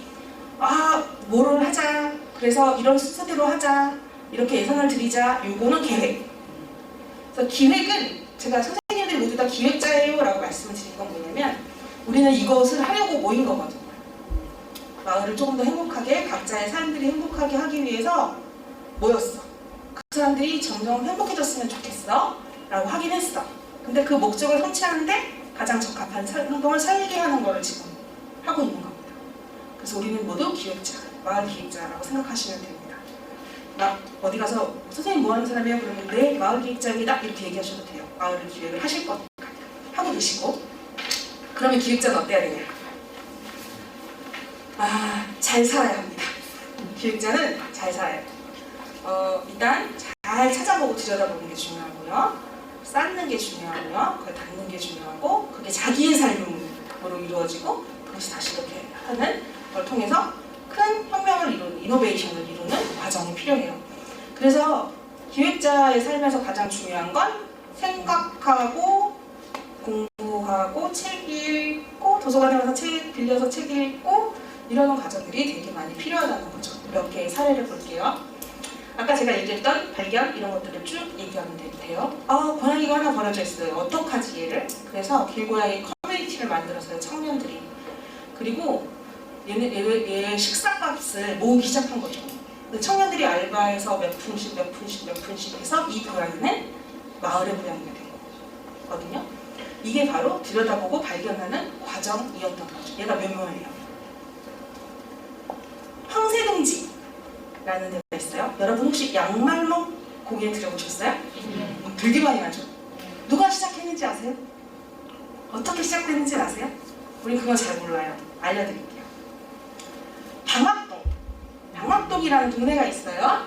방학동이라는 동네는 도봉구 방학동엔 양말 공장이 그렇게 많아요. 근데 여기 어떤 예술가이자 기획자가 들어가서 살게 됐어요. 그러면서 마을에서 막 이렇게 돌아다니는, 늘 아침마다 산책을 해요. 마을을 도는 것이 그 사람의 하루의 일과의 시작이에요. 양말 공장이 되게 많은데 버려진 양말목들이 굉장히 많은 거예요. 저거 어떻게 해요? 버려요. 쟤를 갖다 어떻게 하면 안 될까? 라고 생각해서 만들어낸 게 너와 나의 직조기술 황새둥지 양말목이에요. 근데 이 양말목은 지금 중국에서 수입해와요. 일부러 만들기도 해요. 이게 너무 유행이 돼서. 근데 어쨌거나 이 사람의 시작은 뭐였냐면 우리 동네 방학동이라는 마을에서 양말 5시에요? 5분 안에 끝나겠어. 네. 5분만 견뎌주세요. 네. 이 양말목을 만들기 시작한 거죠. 그랬는데 이 할머니들이 여기 모여가지고 이제 이 집조를 하기 시작한 거예요. 할머니들이. 그러면서 자기 작품을 막 만들기 시작해요. 그것을 전시해. 그리고 폐 버려진 마을의 의자들을 다음 가다가 그 양말목 공예로 이것들을 만들어. 이건 뭐냐면 발견하기예요. 들여다보기. 우리 마을을 계속 산책하면서 우리 마을의 모습을 들여다본 어떤 기획자가 이 양말목을 활용해서 뭘 했으면 좋겠다. 그래서 예술가들이 모여가지고 몇 번의 브레인스토밍을 통해서 만들어진 게 이건데, 이게 이제 전 세계적으로 확산돼서 우리나라 여러 명이 하고 있죠. 아주 많이. 네. 그렇게 만들자는 거. 그리고 이것도 들어보셨을걸요? 할머니들이 시집된 거. 칠곡 할머니들의 시집. 요거의 시작은 뭐냐면, 할머니들이 이 마을에 가서 이제 기획하는 사람이 우리 마을 어떻게 변화시키면 좋을까 인터뷰도 하고 사람들 보는데 다 필요 없어. 우린 감이나 잘 많이 팔렸으면 좋겠어. 이런 얘기를 막 해서 어떻게 할까 고민을 하다가 그랬더니 한 할머니가 나는 시를 쓰고 싶어. 이렇게 얘기하신 거야. 한 할머니가.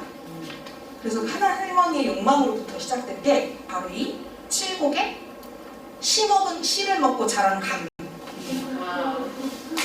마을의 일장이 그 할머니를 비롯해서 돌아와서 오늘의 시는 박태근 할머니의 시입니다. 감들아 시 먹고 무럭무럭 자라라이. 그리고 할머니가 나는 어떤 근데 자기 시가 없는 사람은 다른 사람의 시를 읽고.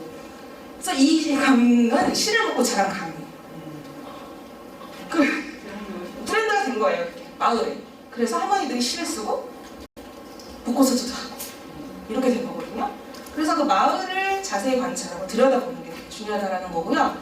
우리 도서관에서 하고 있는 이 프로젝트는 누워서예요. 도서관에서 누워서 할 수 있는 모든 걸 상상해본다. 4명 모였어요. 모여서 누워서.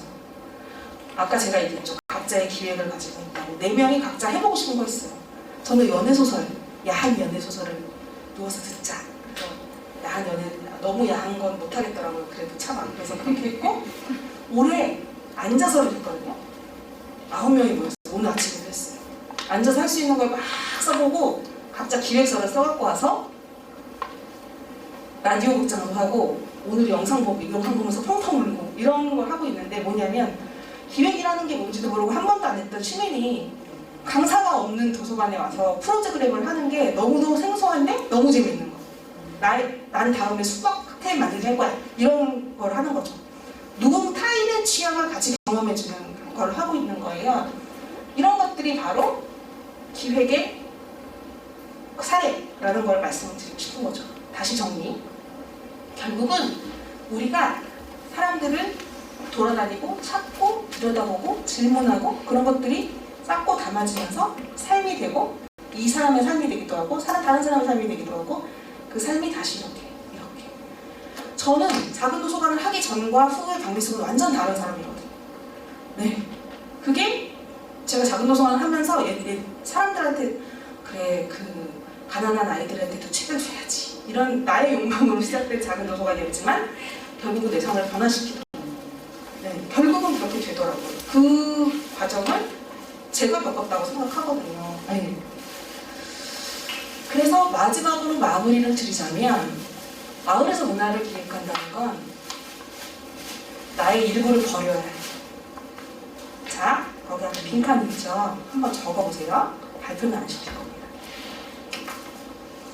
내 무엇을 버려야 할지 적어보세요. 5개 너무 많으니까 2개만 적어보세요. 내가 마을에서 기획자로 기획활동을 할 때 나는 뭘 버려야 될까?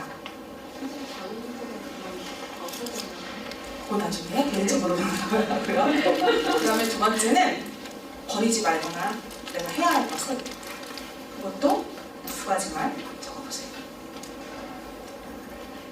이게 오늘의 마무리입니다.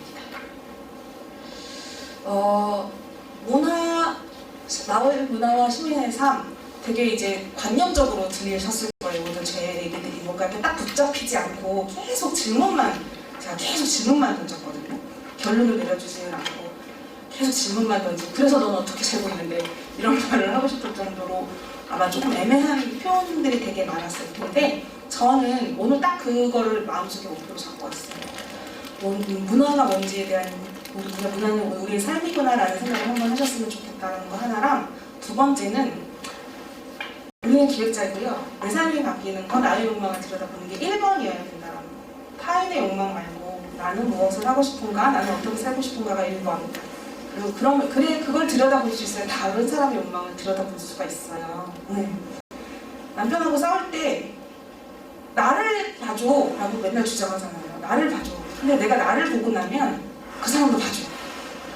그래서 나를 봐주는 게 되게 중요해서 내가 나를 보는 것부터 시작을 하자 라는 말씀을 꼭 드리고 싶고 이것을 통해서 마을을 들여다봐 주셨으면 하는 바람을 전달해 봅니다. 길어졌습니다. 죄송합니다. 혹시 질문은 나중에 개인적으로 받겠습니까? 지금 일산 도서관을 오라고 그러세요? 질문은 요 다음에 얼른 가시거든요? 뒷풀이 참 많이 그래야 될 얘기세요. 그래서 이런 시간에 오늘 좋은 강의 해주신 우리 강사님께